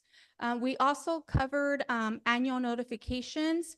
As required by law, we have to inform our parents each year of our students, of their child's EL status, whether they are long-term ELs, or at risk of becoming ELs, or they're just currently an EL, English learner status. And so we have various letters that go out throughout the year. And as they go out during our DLAC meetings, we inform the parents of what the letter reads and what it looks like. We also went through our reclassification criteria. We went through it with the parents, and we also allowed for them to ask questions. And then, of course, they did. And then it was brought to you here during the board meeting to also approve. At the end, we ended our meeting with inviting our parents for the CABE mini conference. And in that, we let them know that our department would be paying for 2 parents at each school site. And so we let principals know as well. They send us names and we were able to register the parents to attend last month, I believe, November, yes, last month. All right, so moving on to our November meeting. This was held at Central Elementary where Principal Salazar was able to highlight Central. Here in this meeting, we voted and elected our DLAC officers. One, as you saw, Ms. Cynthia, and met her here for our president. Director Susie Chavez also went through the Title I engagement policy, which is a policy that outlines how schools and ourselves as a district need to create spaces where parents are engaged in different processes and also their involvement and input in our various settings and committees that are held, such as School Site Council, ELACs, and DLACs. Parents there were also able to provide feedback through questions that were provided, and they were collected during that meeting as well. We also discussed Proposition 58 to our parents. We had the flyer. They were able to review. We discussed the importance of Proposition 58, including, one of our schools, Nickoloff Elementary, who went through, the process of of their parents being involved in that. And they parents were able to ask questions regarding the process and inquiring about, opening dual language schools here at South Bay. And lastly, we ended the meeting with letting our parents know that in their ELACs, they would be given an opportunity to provide their input through the ELAC needs assessment. And so currently, we have received a few of our ELAC needs assessments already. Parents left with the document and the questions that they would be asked during their ELAC, so that they would go in prepared already into their ELAC meetings to be able to provide input during that time. And so we are very excited that we were able to elect our DLAC officers. President Cynthia Delfin, who represents Nickoloff Elementary. She has 2 children, one in a 4th grader and one being first kindergarten. And then we do have a pending voting of Vice President Lisbeth Becerra from Nestor Language Academy. So during our meeting, we actually had 4 parents who were elected, 2 of them being a tie for secretary, 1 for vice president, and 1 for president. However, after me reaching out to each of the elected officers and just, explaining and getting them to come to one of our meetings that just happened last week. One of them unfortunately said that they would no longer be able to commit to the position. So in that case, because we did have a tie in the secretary position, one of the parents, Lisbeth Becerra, who was elected as the secretary, expressed interest and being vice president. So in our next DLAC meeting in January 14th, we will be taking it to our DLAC parents to vote and see if they're in agreement of Ms. Lisbeth Becerra being our vice president for DLAC. Mini CABE 2024 was very exciting. We had the most parents attending this year. So there you see the number of count. We had a total of 30 parent guardians attending. There are a few pictures that we were captured during that conference. And we are excited to keep the momentum and get more parents to join that conference, as it is very educational and informative for them. And last but not least, here during the conference, we had our small and mighty group of Nikolov Elementary, where here you see our two dual language teachers, Ms. Miranda and Ms. Danitza Nieblas, who along with their parent advocates, they presented during our mini conference. And so we see that there is parent empowerment and how our teachers and parents are coming together. Parent Janet Medina and Ms. Olvera were present, and they worked and co-created their presentation, and were able to deliver their presentation regarding the process of Nikolov becoming a dual language school, as well as also informing the present parents there during the conference of Proposition 58 and the importance of that proposition coming through and the difference it has, made in us having now Nikolov Elementary as a dual language school. All right, so strategies for growth. Our focus is to strengthen our DLACs and ELACs, and we've really hyper-focused on some items this year. We've provided new times, and these new times have really been based off the feedback that our DLAC parents provided last school year. So we now have a start time of 9 a.m. because we do have early and late start schools, and we wanted to ensure that we gave parents enough time to drive to the location of our DLAC meetings. We also provide synchronous online options. So during our DLAC meeting, we also have our Zoom open for parents to join. This last DLAC, we had 2 parents on Zoom. And then we also offer the online evening option via Zoom.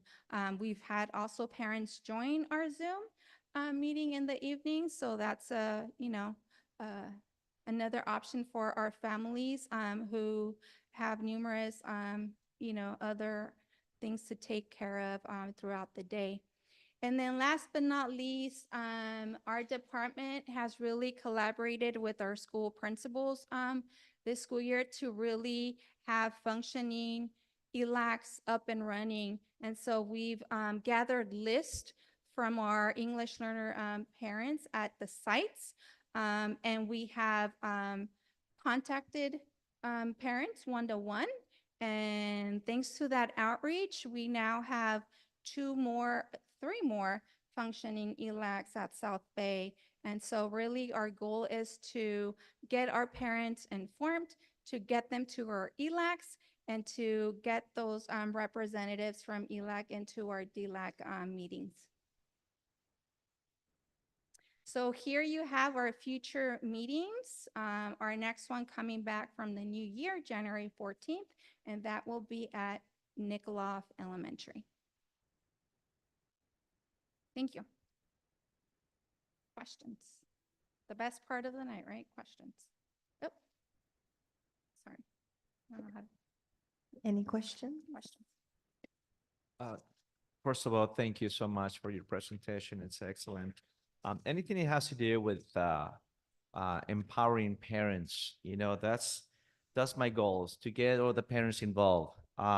Strong education starts at home. I'm a strong believer, and I can tell you that from my own experience. How do you reach out to those parents? What is the strategies that you guys, as one ELAC representative, how do you get the word out?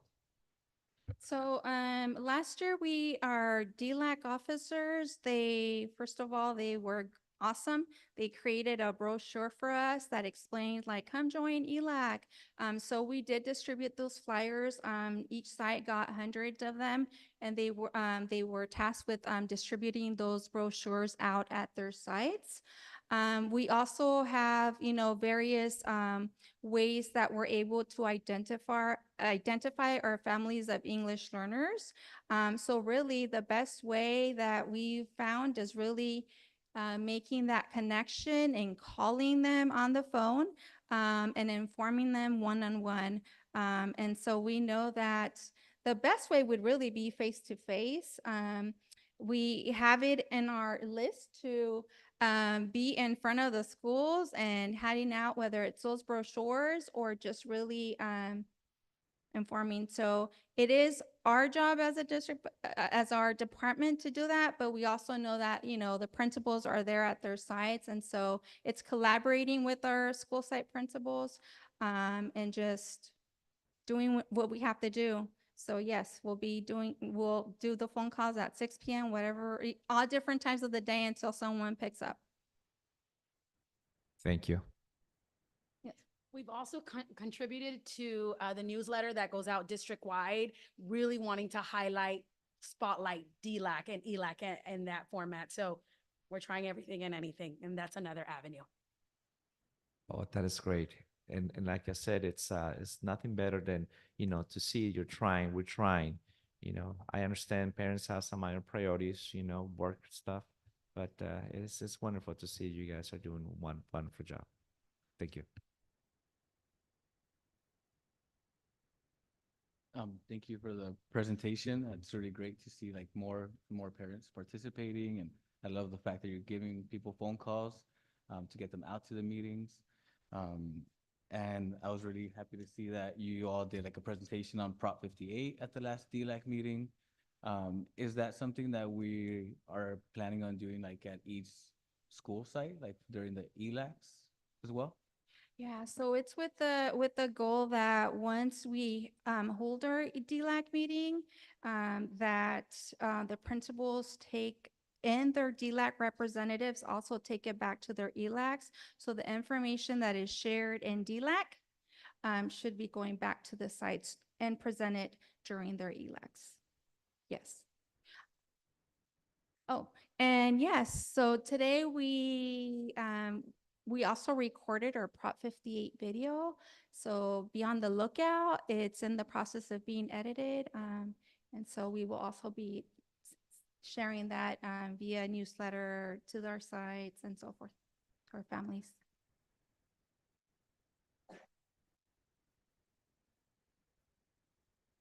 Thank you. Thank you so much. And thank you for meeting our parents where they're at with the flexible times and phone calls and everything. Thank you.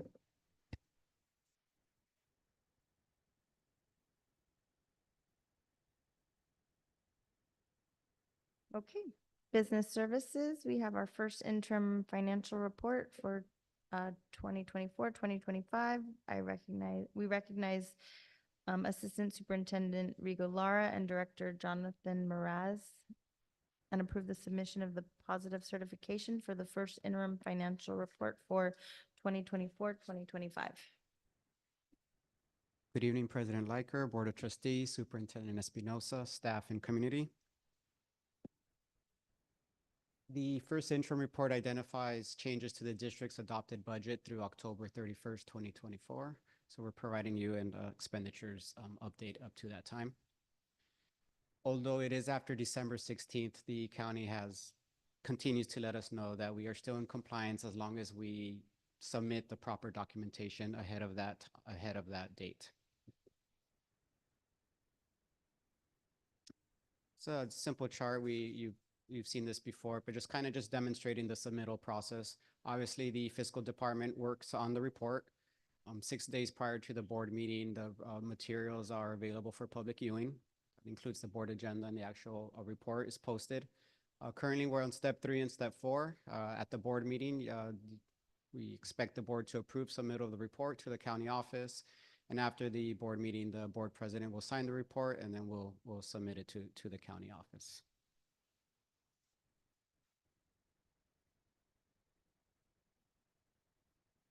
And here's our annual budget cycle. We've moved on from phase 2, where we adopted the budget, and now we are in phase 3 into the new fiscal year. Today, we are providing you the first interim update, the first report, and those are, again, that is an update through October 31st. Quickly coming back, in January, we will be awaiting the governor's budget proposal, and depending on what is proposed at that time, we begin to plan for the following fiscal year, which is the 25-26 budget. Soon after that, we'll also be providing you the second interim report, so the second update to the budget, that will come in March, and that's an update through January 31st.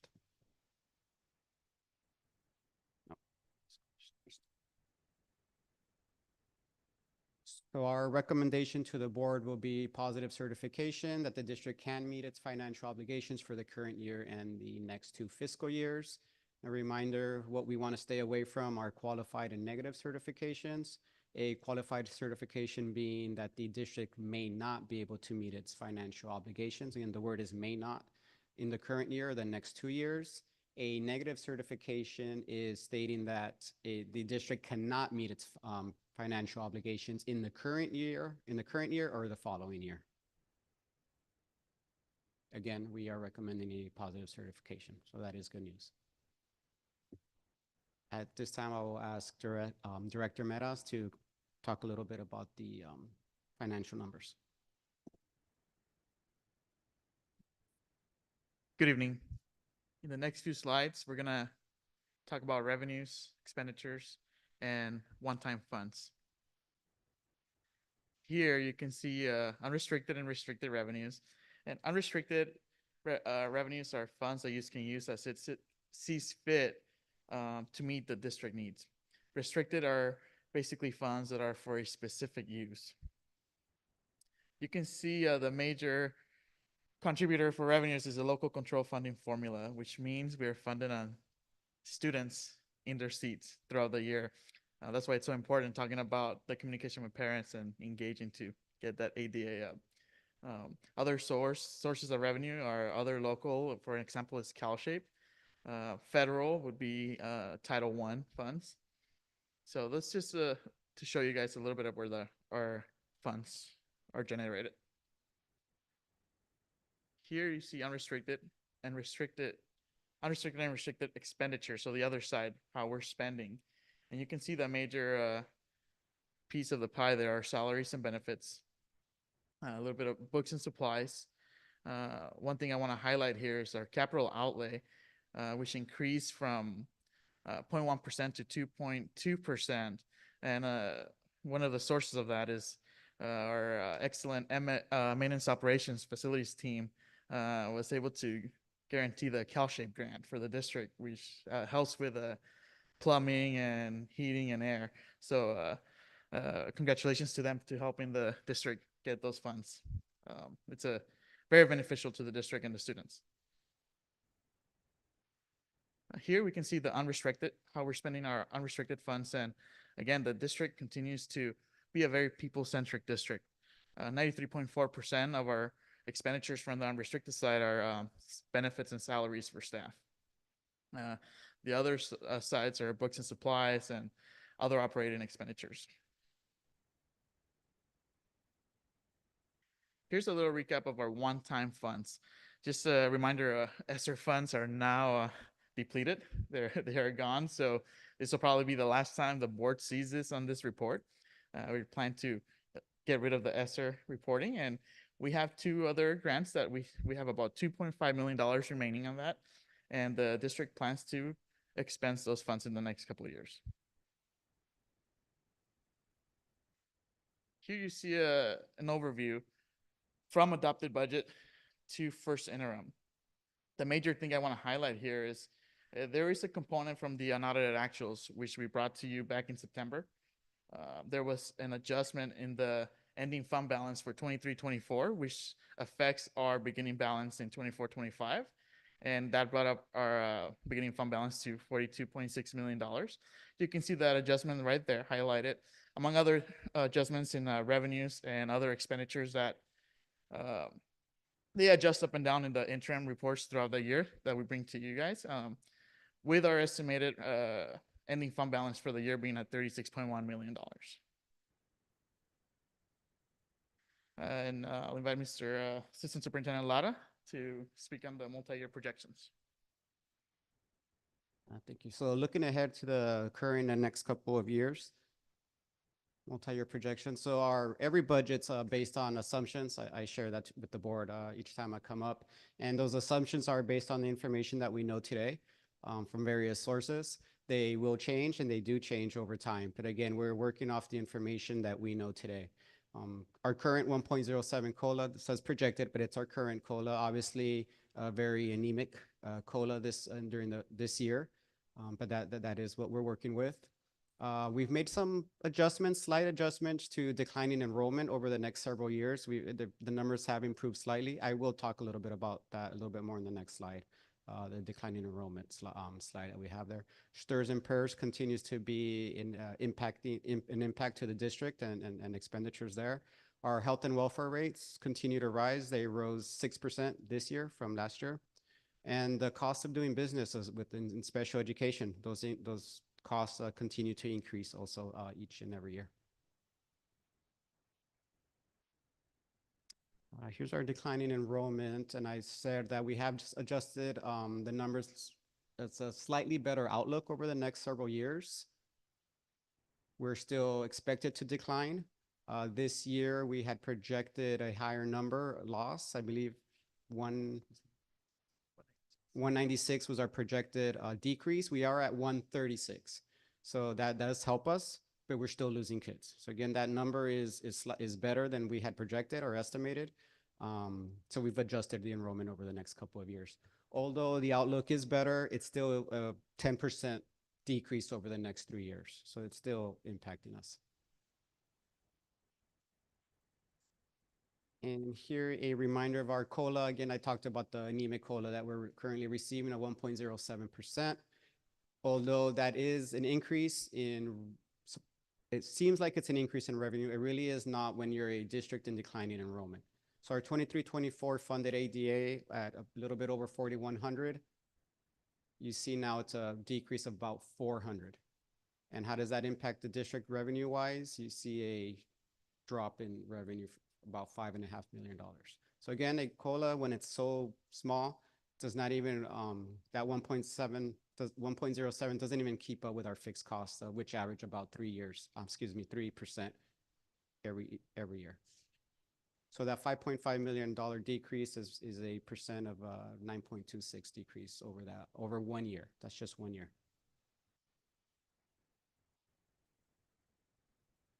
So our multi-year ending balance, again, not looking only at the ending balance in the first year, but we need to look over a 2-year period. That is what we are expected to do and should do, and to ensure that the decisions that we're making today does not have a truly negative impact in our finances over the 2-year period, over the multi-year, the MYP. So you see that the $36 million ending balance, when you're looking to the deficit spending, the impact of deficit spending at $9.2 million, and then a 10.8 estimated projected deficit, and our ending balance is now at approximately $16 million by the second out year. So again, looking at the first year, when we're looking at that amount, we also have to consider that the decisions that we make today, many of those decisions will impact, they do impact us over a period of time. So we need to remain fiscally solvent over that period.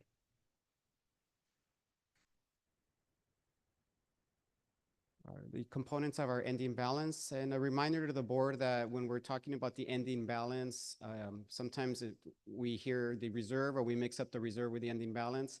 The reserve is a component of the ending balance. So it's a $5.6 million amount. Other components include our revolving cash. We need to have cash in hand for any issues. One example I always give is someone's paycheck does not arrive. We do not want that employee to be impacted by waiting to see what would happen. We would provide that check immediately. Our inventory adds up to $250,000 there. Commitments and assignments are the remaining components of the ending balance. And colors changed there a little bit. So you see our commitments and our assignments. I do want to let the board know that there are expenditures that were not captured by October 31st that you'll see during the second interim. So those amounts For example, the $6 million that you see there for security and safety and improvements, that number will be decreased because we're currently working on phase 2, next steps in safety throughout the school district. And by the next time that we provide a budget update, you'll see that number decrease because we will have encumbered it for future expenses around safety and security. The same with camp and some of the other items there that you'll see the actual decreases from expenditures this school year. There will be a new line item, and I'll discuss that in the next slide and provide a little bit more background why we are thinking or will be bringing to the board the idea of committing certain funds because new litigation. So things to consider looking forward, cautionary notes. Again, the governor's proposal in January, we depend on the health of the California economy, how when it's healthy, when it's going well, a lot better for us. When it's not going so well, obviously it has a bigger impact. Combine that with the decline in enrollment, and it has a really devastating impact, or could have. Our deficit spending, decline in enrollment, Director Matas mentioned one-time restricted funding. It's really almost basically gone.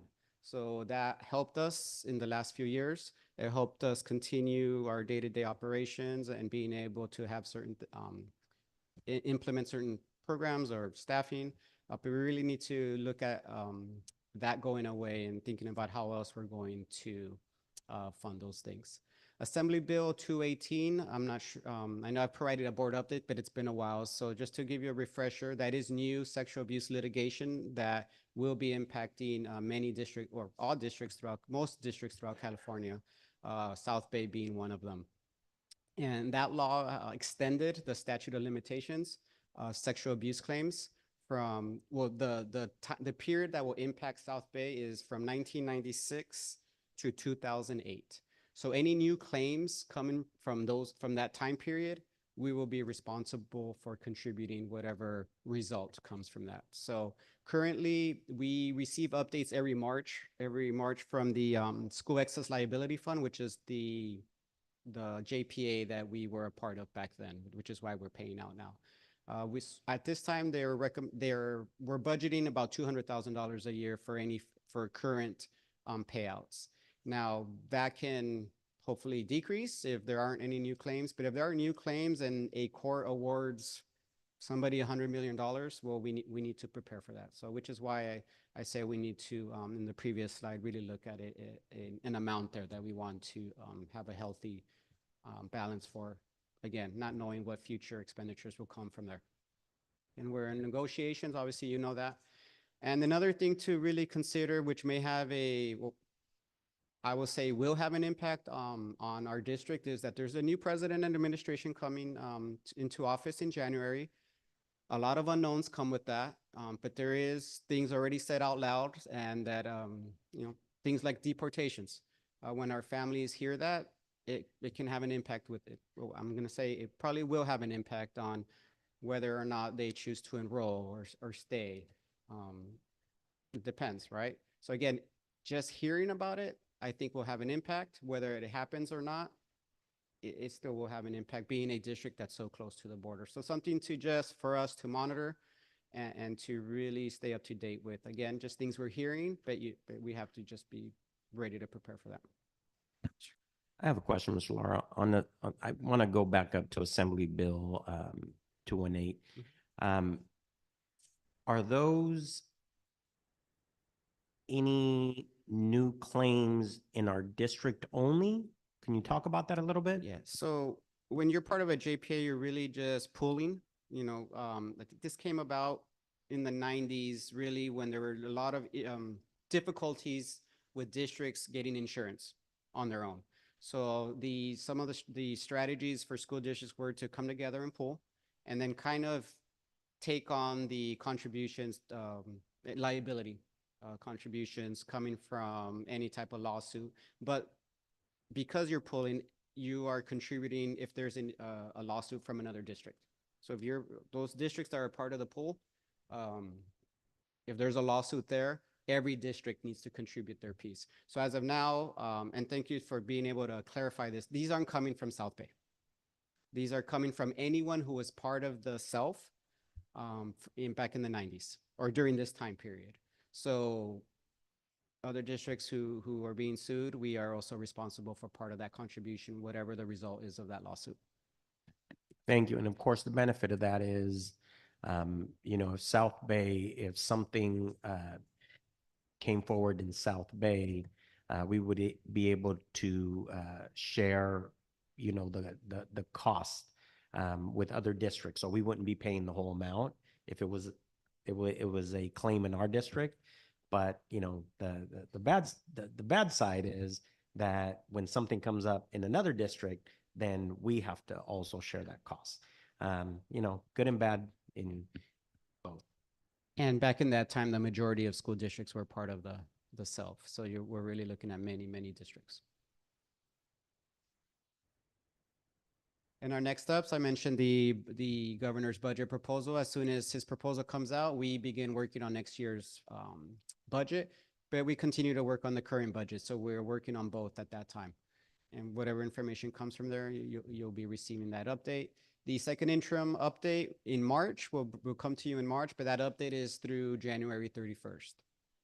Again, negotiations, school consolidation recommendation coming in early 2025 is I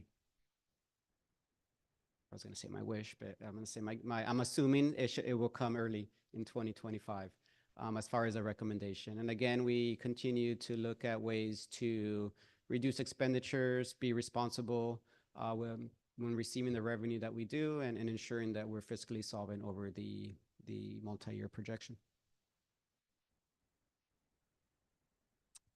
And be happy to answer any questions. I have one more question before the board jumps in. And I may have missed this. Do we have a percentage or a number for our deficit spending at this point? Yes, it was right here in red, the deficit right here, the surplus / deficit in red. Okay, so in 24-25, our current deficit spending amount, just looking at 24-25, is 6.5 million. It's not the current amount, it's the projected amount at the end of the fiscal year. Okay. To And the then end, in 25-26, we're projecting 9.2 million. towards the end, by the end of the year, yes.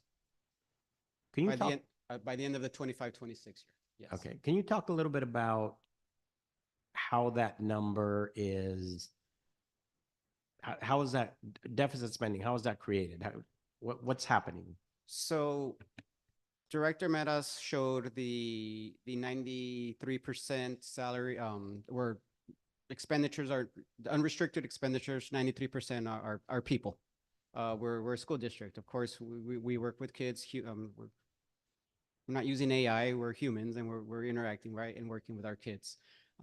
When revenue drops so quickly, when we lose so many kids from one year to the next, we can't keep up with reducing the expenditures at the same rate. That's the challenge with school districts. So losing kids since COVID, the way we lost kids and continue to lose kids. That revenue, when we're talking about per student, I'm throwing out this number, it's close, about $13,000 for a student. A class of 20, I'm gonna mess up the math here. Class of, let's say we lose 20, that's a class. Even if a teacher were to retire and not fill that class, the amount of revenue that we're losing is still more than the salary or total comp of that staff member. So it's just happened so quick, so fast at such a high amount. It's a real challenge to reduce expenditures at the same rate, especially with inflation. And you see the year-to-year fixed costs that happen no matter what we do, where those are out of our control. So that average of 3%, you saw the health and welfare benefits that's impacting everybody. Those rates just, they went up out of our control, 6%. So you add all that together, the expenditures rise, revenue is not keeping up. In fact, revenue is dropping year in and year out. Okay, so for staying with 24-25, the revenues that we're projected to have for the school year 24-25 is 63.3 million. Yes? And our expenditures, our projected expenditures are 69.9 million. And that's how we are coming up with, and the reason is we're not able to cut expenditures enough or reduce expenditures enough to offset the loss in revenue. It's a challenging rate to try to keep up at the same time. Okay, thank you. Yes.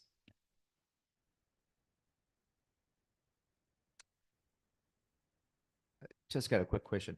So this is a projected, are we even considering the bonds that was passed, for some of the schools are in their need of repairs, others probably, needs to do some maintenance, heavy maintenance? What's the take on that? So the bonds will allow us to not have to use our current unrestricted or restricted funds because the bond passed. So you do not see that data here as far as the bond dollars. The several steps still have to take place before we show any data around the bond dollars, and that is first bringing a resolution to the board. And once that's adopted, then we can begin the first issuance, which we project to be around $12 million. We would bring a project list to you and get your feedback and guidance around what we expect and hope to do. But those numbers, that data, that money is not seen here in the report. But we will be providing you with constant updates around the bond projects.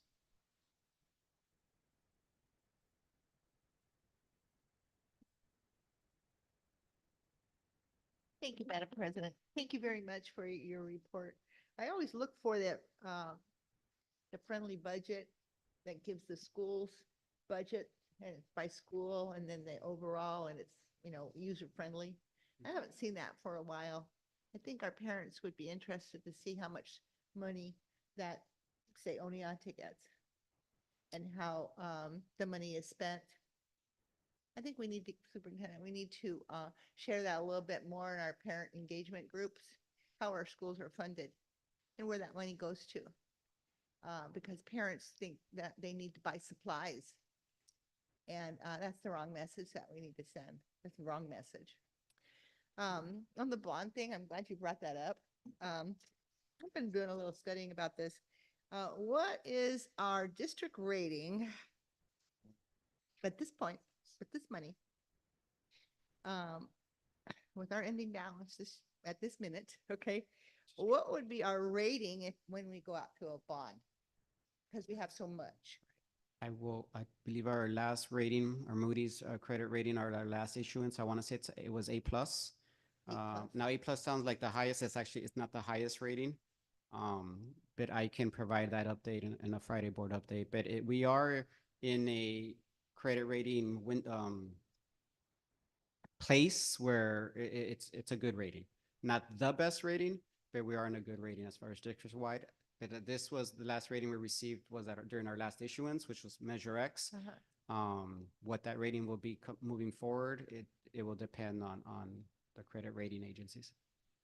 So the more money you have in your ending balance, when we do that, the higher the interest rate or the bond rate, or how does it work backwards? They look at various things. They obviously look at our budget. They do look at ADA, funded ADA over the next few years. They do see the decline in enrollment, but they do look at an ending fund balance as well. So they take various components from the budget. They don't just look at one thing. So having a ending balance of today, one would look at that and say that we're healthy. The ending balance, what they would say is that it's helping absorb the deficit spending or the loss of revenue, which will then affect their rating, yes. Again, the rating does come from them and their criteria. At this point, I can't predict what may be our rating moving forward. Well, correct me if I'm wrong, but if we don't have any money, it's going to be Sure. a high rate, Well, right? yeah. Okay, we're at credit risk. And Trustee Quinones, you're right. Currently, because our ending fund balance is able to cover our deficit spending, then our rating is much better. If our ending fund balance was not covering our deficit spending, then our rating would plummet. Thank you. And there's always a question about the numbers that we give, the district gives, not me, you, declining enrollment. There's always a conversation about that everywhere. And numbers over here, numbers over there, numbers over here, and now we have new numbers. So my question here on the declining enrollment, thank you very much for, charting it out like that. But I'm looking at this, and is this include total enrollment and counting the charters? No, it does not. It See, just counts that's our, really important, because when we're talking at this level, we really need to know, because we'll go back out there and then the question will be, see, they're not telling you the number. Okay. So I'm just sharing with you the chitter chatter out there that we get caught up in the numbers, and they look skewed to some people. Yeah, what we can do moving forward is provide a second slide and just showing the history of the charters and enrollment there, and then it will show that there's two different data points there. When we're talking about enrollment, someone can enroll tomorrow, and now enrollment changes. So it's really a moving target that's impossible to just say it's perfect. It's correct as of today, or actually since we submitted the report. So again, if kids left and kids came, of course it's going to change. If there's an expectation to be 100% accurate at every moment, that's really an unrealistic expectation. It's a moving target. Like we said, we looked at the demographer data around what they're projecting, but we're also revisited our historical data and see where are some trends, where can we adjust. Now it's about, I believe now it's 2 years moving forward where the projected decline was higher than anticipated. So we're revisiting, and I want to acknowledge that Director Meras actually began doing that and saying, let's look at some more historical data, and moving forward, what our projections might be a little bit different. Well, I appreciate that. One more And thing. it's trending towards the positive. So again, still losing kids, but we're projecting a little less. Stabilizing. Yeah. One more thing about the charters and the numbers. Our administrative costs for the charters, has that increased based on the economic boom? Well, all costs have increased, but I'm more comfortable providing that in a more, in a summary with more detailed information in a Friday update, as far as if you want more charter information. And we can even touch more on their budget and their costs. Yes, definitely, we can do that. That'd be great, Superintendent, because this is only giving us a little snippet.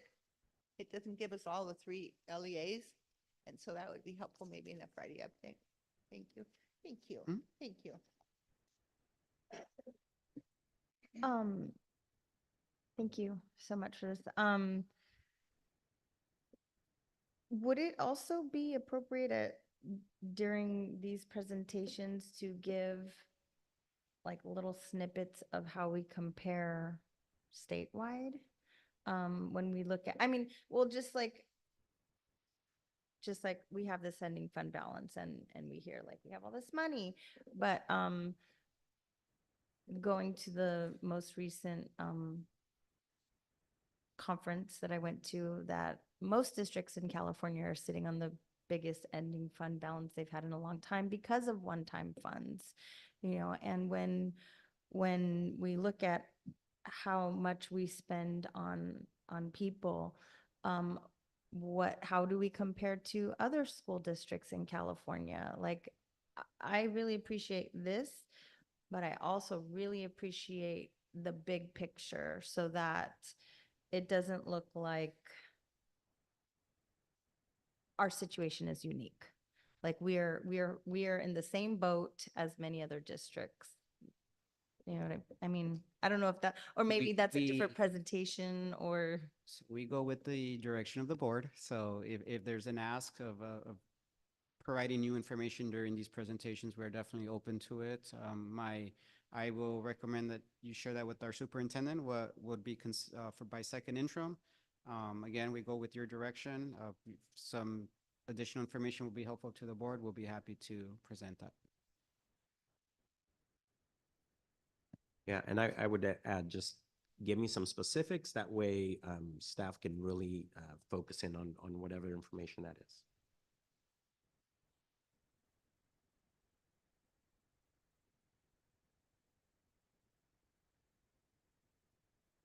I also would like to hear more in the future about like the impact that like the charter schools have like on the district as a whole.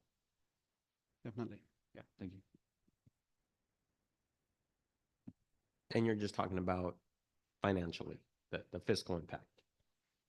Financially, and then, I mean, I was not sure if I was if I need to wait for the end of the meeting for like a future agenda item, but I am also interested in learning more about like charter schools in general, or if there's something that we can do to like, I guess, educate us or the community about like what is a charter school, right? Like, and the impacts it has on like regular public schools.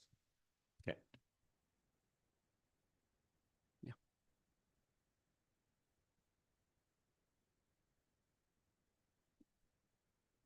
Any other questions or comments? Okay, thank you so much. Thank you. Can I say something, one more thing? I just Oh, wanted to actually, I'm thank- supposed to say it Oh. because I don't, you're not gonna thank yourself. Thank you for the reminder. I do want to thank, it does take a lot of work from the fiscal department. I mean, yes, it's their job, but it's still a collaborative effort. It's an effort with other departments and other staff members, and Director Metas is the leader of that team, and I do want to thank him. And I want to thank his team for that work that they do. Any ask that comes their way, even if I say not urgent, it gets to me back in by the end of the day. So I do want to thank the team for that.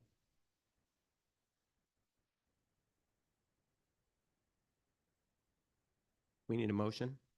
A motion to approve the positive, what is it called? It's positive certification. Thank you so much.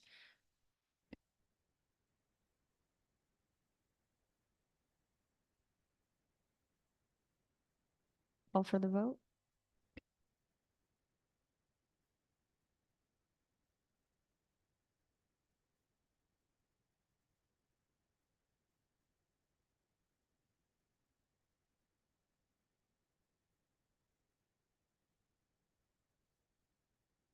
Motion carried.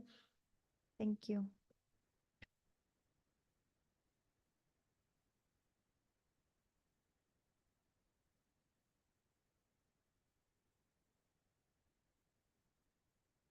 Thank you. So next up, we have Human Resources Employee of the Year Selection Committees.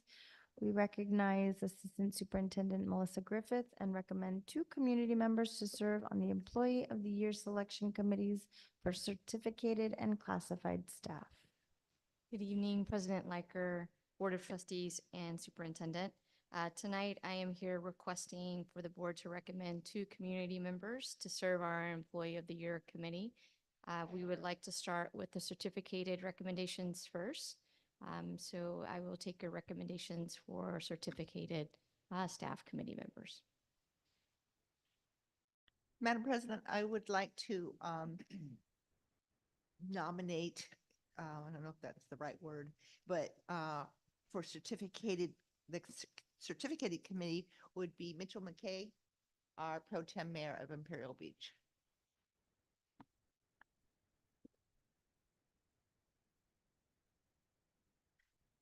So then do we have a motion to approve that nomination or we just accept that?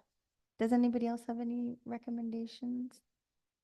We're doing certificated first. I have a couple parents that come to mind that I'd like to nominate. The first parent is Iris Guevara. She's a parent at Oneonta, and also Sandra Del Rio, also from Oneonta.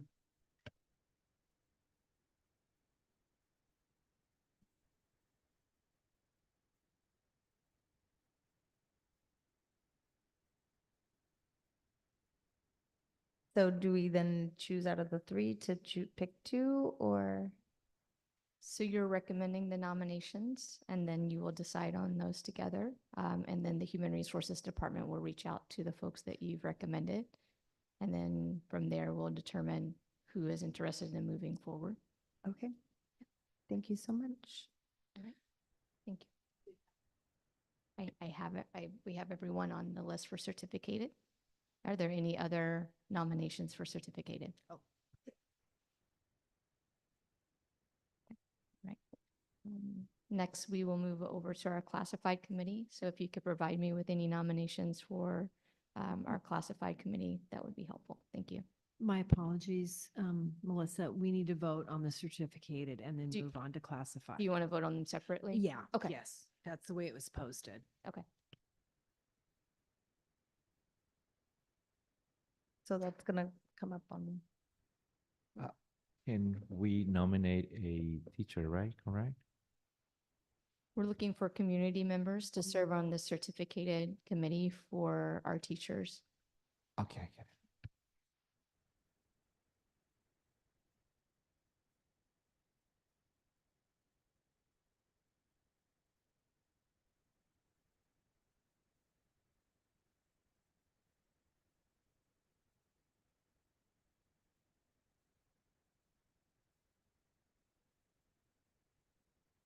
Question. Madam President. We are voting for the three names that we recommended, correct? I believe, yes. Okay, Yes. thank you.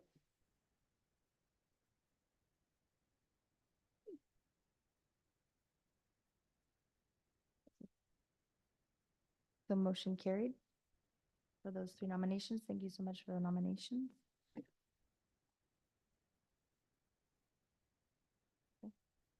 The next for the Classified committee. We'll Classified take recommendations for those nominations. nominations.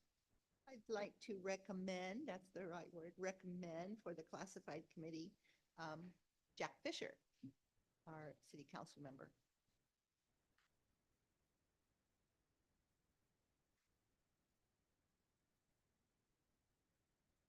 I'd like to recommend a parent from, also from Oneonta.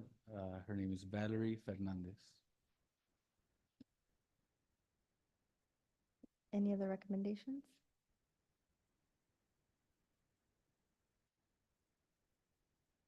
I move to approve those nominations. Call for a vote.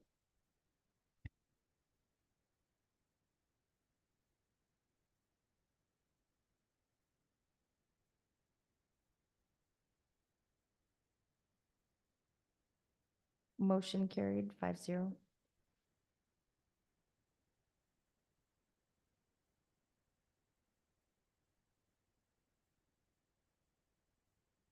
So thank you. Department update, again, thank you, Melissa Griffith, for an update on human resources and organizational development. Thank Ms. you. Griffith, can I just clarify? So we voted for a couple of members, and then what happens next is you contact them to make sure that they want to participate. And if they do, then they are on the committee. Correct. So we will contact them to see if they're interested in participating on the committee. And then if we have multiple people out of the ones that have been nominated are interested, then we have to select one person from that group. So obviously it would be a blind draw in order for us to determine which person will service the committee, depending on certificated or classified. Okay, perfect. And in the case that we don't have, like, none of the people wanted to do it, then do we bring it back? We would have to bring it back. Okay, perfect. Thank you. Thank you. All right, so for tonight, we are here to provide an update related to the Human Resources and Organizational Development Department. So I'm going to go over some key functions as well as some of the work that we are working on this year. So key functions in human resources, we're responsible for recruiting, hiring, and retaining talent. Obviously making sure that performance is happening for employees in our district. A key piece is employee engagement, our labor partnerships, along with the negotiations, staff development and training, compensation, benefits, personnel records, and maintenance.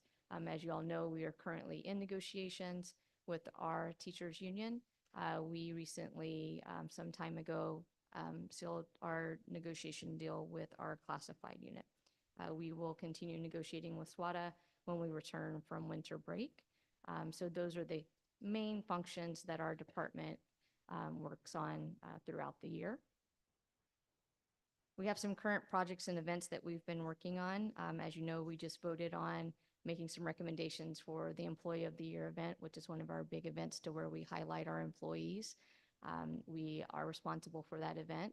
And each department, as well as different sites, they nominate, they vote. We highlight those events at an event here formally at the district, and then those recommendations are sent forward to the county as our folks work through that process as well to be highlighted across San Diego County. Two new areas that we're working on this year. We are currently working with our labor partners to identify different folks from CSEA as well as from SWATA as well as from management to launch our Employee Recognition Committee. This is an opportunity for us to continue recognizing employees throughout the year versus just a one-time event that's more formal. Lots of our sites, lots of our departments are recognize employees all the time, but really trying to identify ways to do that in a more formal way out of the Human Resources Department. Another area that we are working on this year is a project launch for new employee orientation and substitute training. We feel like based on our feedback that this is an area of growth for us. So really wanting to make sure that when we onboard new employees, that there's something other than just our new employee orientation event. So elaborating on that, we're partnering with our technology department. As you know, it falls under this division in order for us to lay that map out and work on that project together. So there will be a lot of different departments that are a part of that process. The same feedback has been given related to substitute training. So really wanting to make sure that when we onboard our substitutes, when they go into the classrooms or they go out into the field, that they're prepared for the work. One of the areas that we really want to focus on is making sure that our certificated substitutes really have an understanding of classroom management, how classrooms work, how to implement lesson plans to ensure that their days are successful.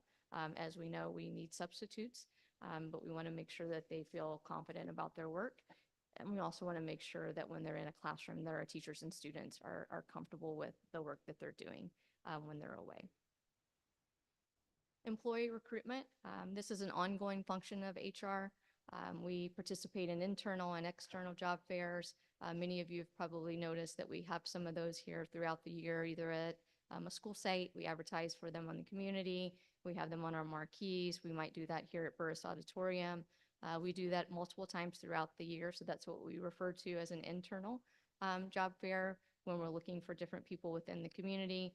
This is an opportunity, especially for our classified employees, to be able to come in and interview, not necessarily interview, but more or less apply on the spot. We typically have folks available that are working directly with people that come in and participate in those internal job affairs. Our external job fairs, there's a lot of different ones that we participate in throughout the year. Some of those are at universities, some of those are at the county office. There's a variety of different things that happen. Another opportunity for recruitment is our EdJoin education board that everyone uses pretty much across the country for different types of positions in education, both classified and certificated. It allows for candidates to apply online. And that's another opportunity for us to advertise for openings. A new partnership for us that we're launching in January is our LinkedIn partnership. As many of you might be familiar in the business world or worlds outside of education, LinkedIn is a very popular platform that businesses use to recruit employees. That has launched, obviously, and has started growing in the education sector as well. So we have a partnership as a pilot partnership with LinkedIn for us to have access to candidates that are looking for jobs in education. And through that partnership, it gives us a different job applicant, a different pool for us to pull from. So employee recruitment, some things are consistent with practices that we've already had in place, and then trying to look at, new ways that are innovative to connect with people either locally or nationally that are interested in having positions in San Diego. Employee data. This year alone, we have already onboarded 61 employees. We have a total of 550 classified employees, 357 certificated, 5 confidential, and 41 management employees, which gives us a grand total of 957 within our system. When we think about employees, we also know that we need substitutes. This is an area that we've been growing over the course of the last few years. We currently have, this year alone, onboarded 71 certificated substitutes that will continue to grow This is just for this current school year. As the year continues, we've also onboarded 31 classified substitutes. And then as we've been growing this over the last couple of years, we have 293 active certificated substitutes, 277 classified substitutes, which gives us a grand total of 570. When I first started in the department a few years back, that number was around about 150 total. So we definitely have been growing. The thing that we have to remember is that our classified as well as our certificated substitutes, they work for multiple school districts. And so when they're picking up jobs, they pick up jobs all over San Diego County. So all of the districts are using a lot of the same pool, but we will continue to advertise and support onboarding as many substitutes as possible, which is also a reason why we need to grow our area of professional learning for our substitutes, because that number has grown. We have a lot of new substitutes that are willing to work, and they need some professional learning, so that is an area that we're working on. In addition, volunteer data. We have onboarded 139 from the beginning of the school year to present day. We have a total of 935 active volunteers. We do feel strongly that, that connection with our parents as well as our community in our schools is beneficial to everyone. We will continue to grow that number. It is helpful that we're now the rolling records, which I brought to you last year when we were talking about us being able to fingerprint employees or potential employees as well as our volunteers here on site. So that is up and functioning and running very well. We have people that are, coming into our office daily in order for us to be able to process them through the onboarding process. And being able to fingerprint them on the spot definitely helps versus someone having to go out into the community to look for that service. So overall, this is just an overview of some of the work that we're doing in HR. Obviously, it's a lot more detailed than tonight's overview, but an opportunity to take any questions if there are any specific to the highlights that I brought forward tonight.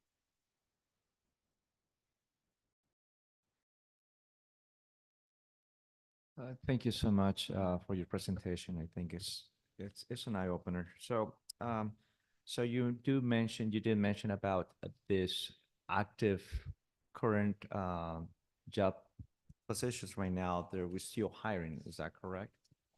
We are hiring for some positions. We are hiring, that job board goes out every Thursday.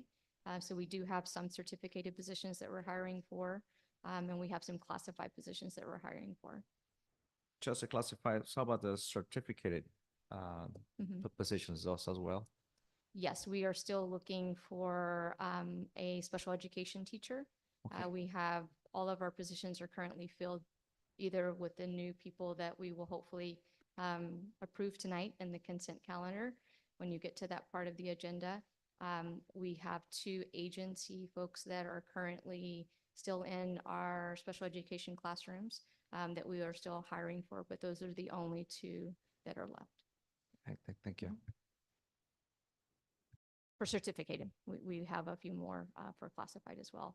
And those job boards are posted on our website. Thank you, Madam President. We don't often get the time to say thank you to your department, but I want to thank you. And the activity list, if one were to look at it, that's a lot of work here on onboarding anybody and where it starts and to an employment status. It's a lot of work. So thank your department.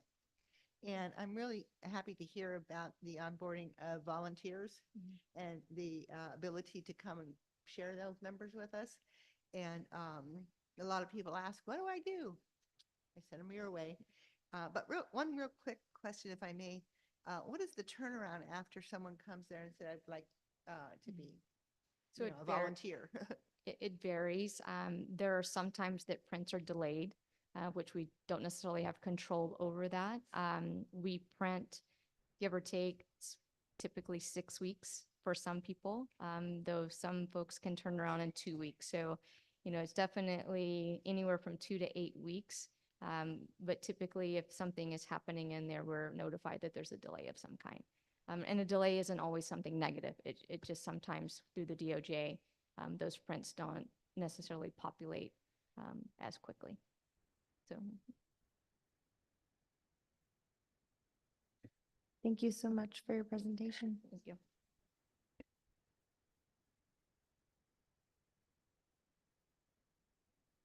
Okay. Up next, we have the consent calendar. All matters listed on the consent calendar will be enacted in one motion in the form listed below. Prior to approval of the meeting agenda, there was an opportunity to request placing consent calendar items in the discussion action section of the board meeting. There will be no discussion on these items prior to the board vote. The superintendent and staff recommend approval, adoption, ratification, acceptance of all consent items unless otherwise noted.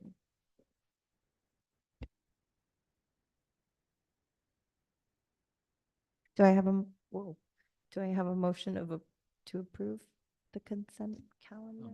I move to approve all the items on the consent calendar as listed, including the superintendent's recommendations for denial or approval of leaves of absences.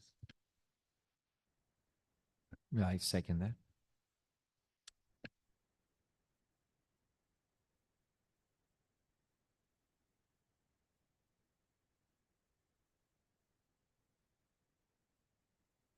All right, consent calendar is approved, 5-1.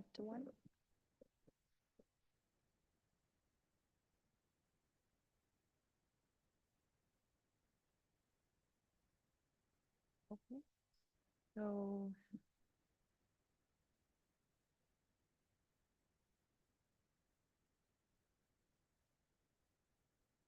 All right, so future agenda items, we are now at future agenda items. Any? Thank you, Madam President. I'd like more information about how families, children that are interested in instrumental music can apply to go to Mendoza district-wide. Thank you.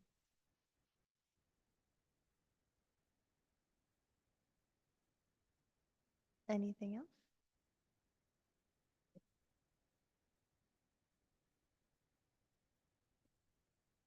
I have one. Just, I think I might need to talk with the superintendent a little bit more to kind of flush this out a little bit better, but I am interested in learning more about like charter schools in general and like the impacts they have specifically in our district. I mean, I remember when I was going to Barry, I don't think there was any charter schools, and then later on I started to hear that there's that's schools were, I think it was like Imperial Beach Elementary School before, right? Now it's like IB Charter and Nestor. All of a sudden I drove by and it said charter school, and I was like, what is that, right? And I think a lot of people in the community might not be 100% sure like what a charter school is. And it'd be really interesting for all of us to learn more about charter schools and the fiscal impacts that they have on our public education system. Okay, thank you very much.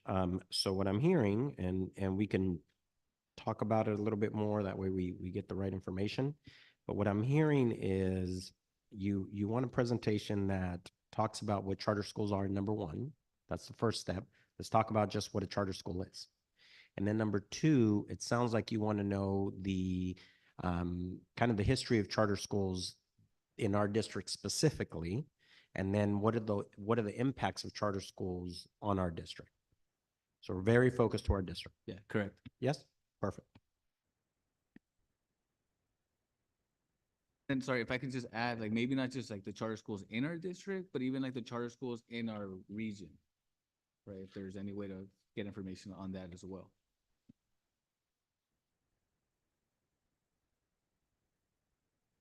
Thank you. Okay, so now follow-up on we recognize Superintendent Jose Espinosa and provide on direction on next steps on future agenda items from previous board meetings. All right, thank you very much. And we have one item, Trustee Lopez Aguino requested that we research the process to add a student representative to the board.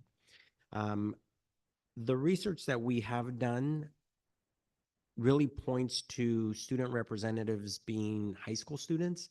Most districts that have student representatives are high school students.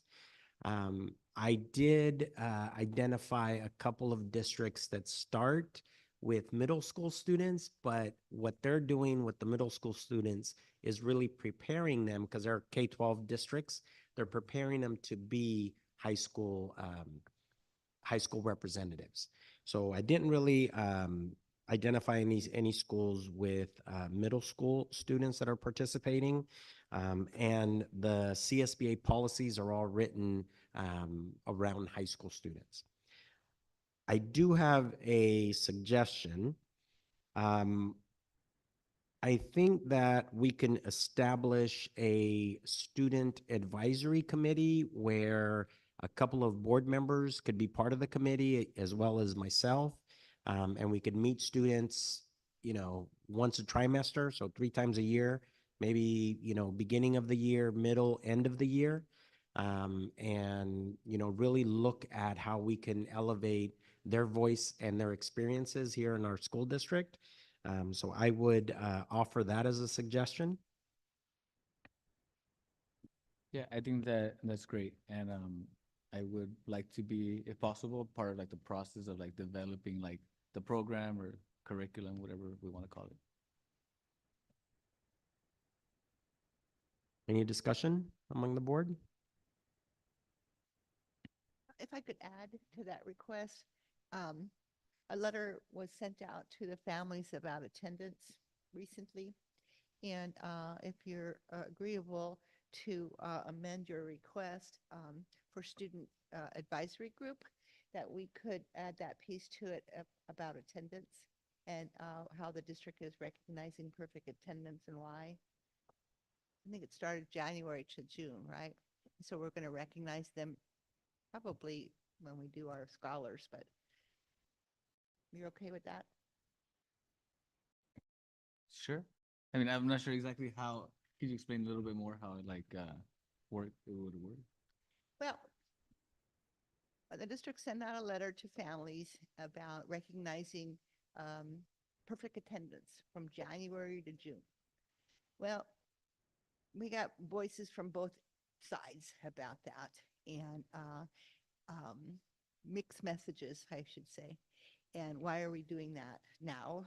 And so I would like to have the student advisory group work on communication. Why it's important to come to school, like a video, right? So that would be part of the curriculum, like you requested, that they could put out some information about why it's important. Yeah, I think that sounds good. The way I'm kind of thinking about it is like part of like the education piece for those students regarding like how attendance impacts like the schools and why it's important to promote good attendance.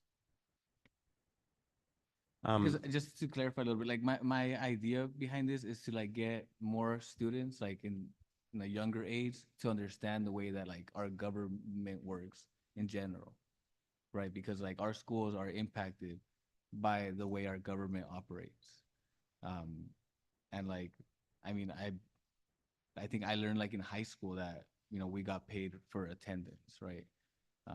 And then I think at that point I was one of those students that thought they just want me to come to school so they can get money, right? But really like, getting people to understand like the system that we're currently operating under and like how like the government, I guess, works as well as like we, the people, participate in it, right? And a lot of us just think like the government's this thing that just operates on its own, but like instilling that like civic engagement like in our students in a very young age. Okay. So let me just kind of pause for a little bit here. Right now, the board is discussing the idea of engaging students around civic engagement. And I have suggested pulling students together from across our district in some type of advisory committee. I can definitely see us doing that. I think we're, and I think it's fine. I think we can talk about that now. But I want to make sure that I'm hearing from the board first, because what we have to do first is to say, yes, the board is interested in pursuing this and having staff spend time, following up on this student engagement, whether it's on, around civics or whether it's just their experience, whatever that may be. We can kind of, clarify that a little bit later. But first, I want to make sure that the board is interested in staff spending time to do that. That's kind of what this part is. Got it.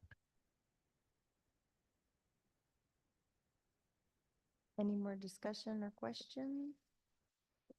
I support Jose's request in a limited version, like pilot. And I would suggest that Jose speak to our president in that I know, but she doesn't. So that conversation needs to happen. And then perhaps you can report on it at the next meeting or something. Because it would have to come back to us anyway. Well, if the board reaches consensus right now, it sounds like we may have consensus on, yes, let's spend some staff time. Let's commit some resources to looking at this. Then I would work specifically with Trustee Lopez Aguino to kind of clarify the direction that we want to go with that. So this is the consensus. It really wouldn't come back. It might come back later as here's what we've come up with. And that I would work through President Liker. Yeah, that's my suggestion in limited form, because I know you guys have a lot of work and this is like a whole little program. So I'd be interested in a pilot limited space. So, Trustee Lopez actually brought up a really good point. I have seen it done, but in the high school level, there's a representative in the board. It sits there, listens to the whole motions, hearings and everything else. I have not yet to see it in the elementary type of settings. I'm not sure how would that impact the parents having to stay, but sometimes it is kind of confusing in a way. But I mean, not sure how would I go about. I do support superintendent, having two board members meet up, have some sort of committee and bring it into the kind of like in a school side type of coordination. That I would support. So do we call for a vote? Oh, do we have consensus?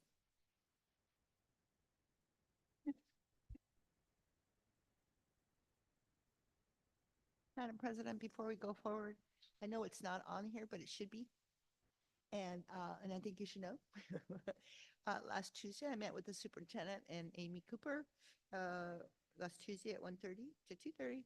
And we talked about my request for an agenda item, which we all approved, about the communication plan for our district and how we communicate to our parents and staff, et cetera. So I wanted to let you know, Madam President, that we did meet on that. And we came to, as the president, came to a consensus that in a year in review, it would come back to us in June. So Thank just you. put that on your radar. Oh, yes, it's something that is on my radar. Okay. Thank you. You're welcome. Trustee Quinones. All right, I believe we have reached the time where we have communications from the Board of Trustees. Well, first of all, I had the opportunity to attend to the CSBA. It was 4 days. It was a lot to learn. It's one of those classes that you just keep learning and learning, and it's just an eye opener. I did learn a lot of activities, a lot of programs, I even heard from a lot of people, board members from other districts, how their district are doing, And, it's just, it was a really good experience for me. Also, I did attend to the Mendoza's Irish Merry Christmas event. It was, my goodness, that place was packed and was rocking. I mean, it was a lot of activities going on. A lot of the happy kids, they got presents, and even the Santa Claus came down in a helicopter. It was really good to see all the parents and the students, being together in one place. Thank you.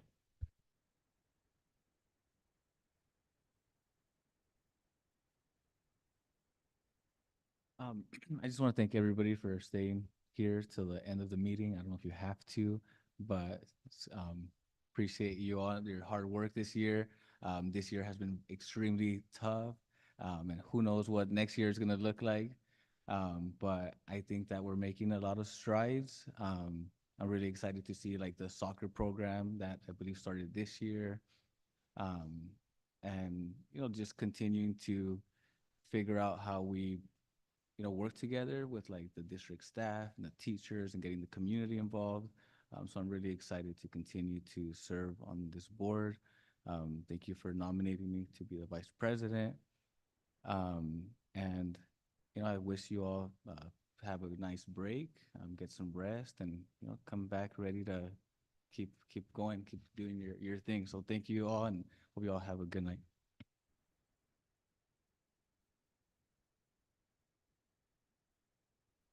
Happy holidays, everyone, and thank you for being here.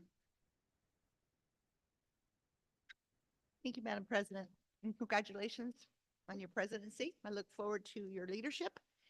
Vice President Jose, thank you for stepping up, and you too. It's a wonderful world up here, and when you're in leadership positions, we should acknowledge that leadership.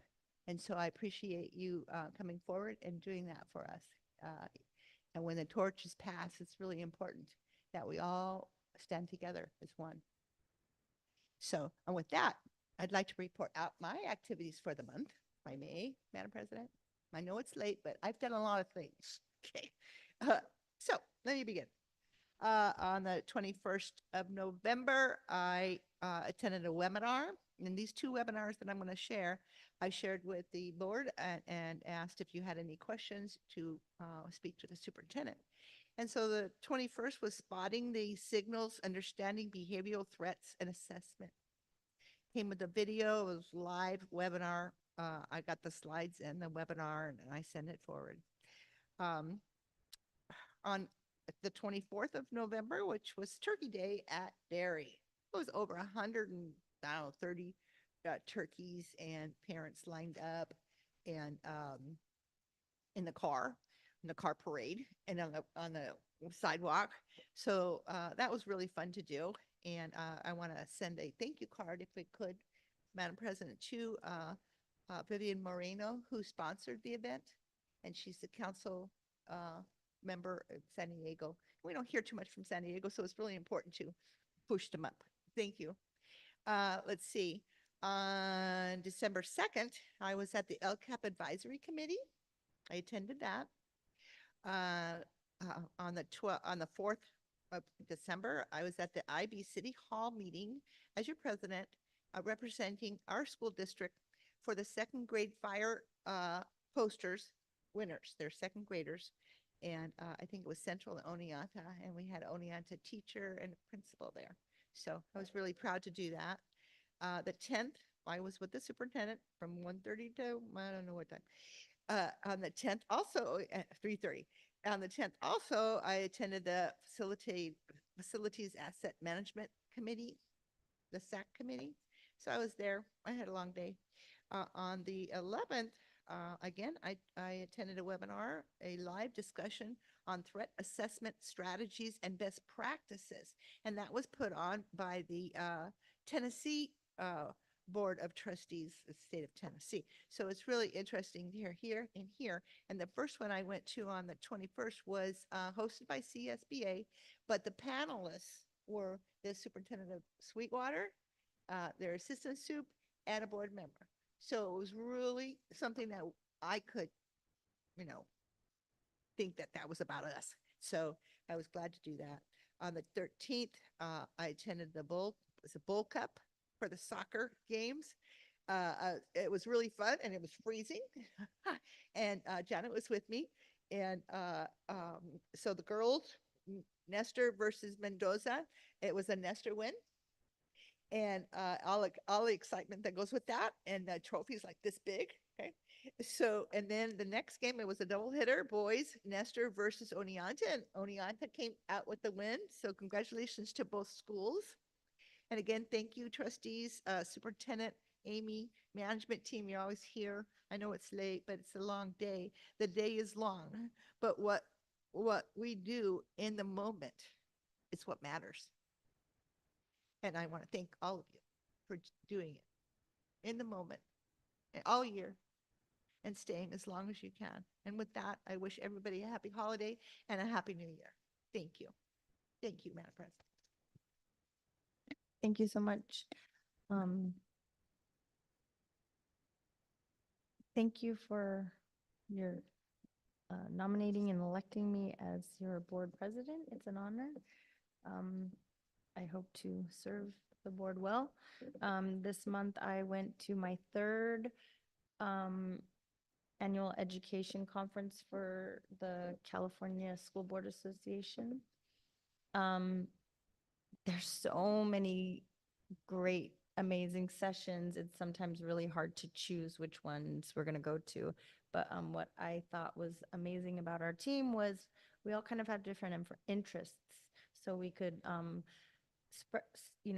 go to different things. I really focused this year on the budget, the laws, how money is received, the history of the funding for our schools and programs, the history of it and where it could be headed right now. But right now a lot of things are just unknown. So, but hopefully everything goes well. But even the things that are being said that might not happen, just the fear itself is going to affect our community. And hopefully we can stand together and trust and believe that we're all here for the kids and for our families. So with that, have a wonderful holiday, a wonderful break, and see you next year.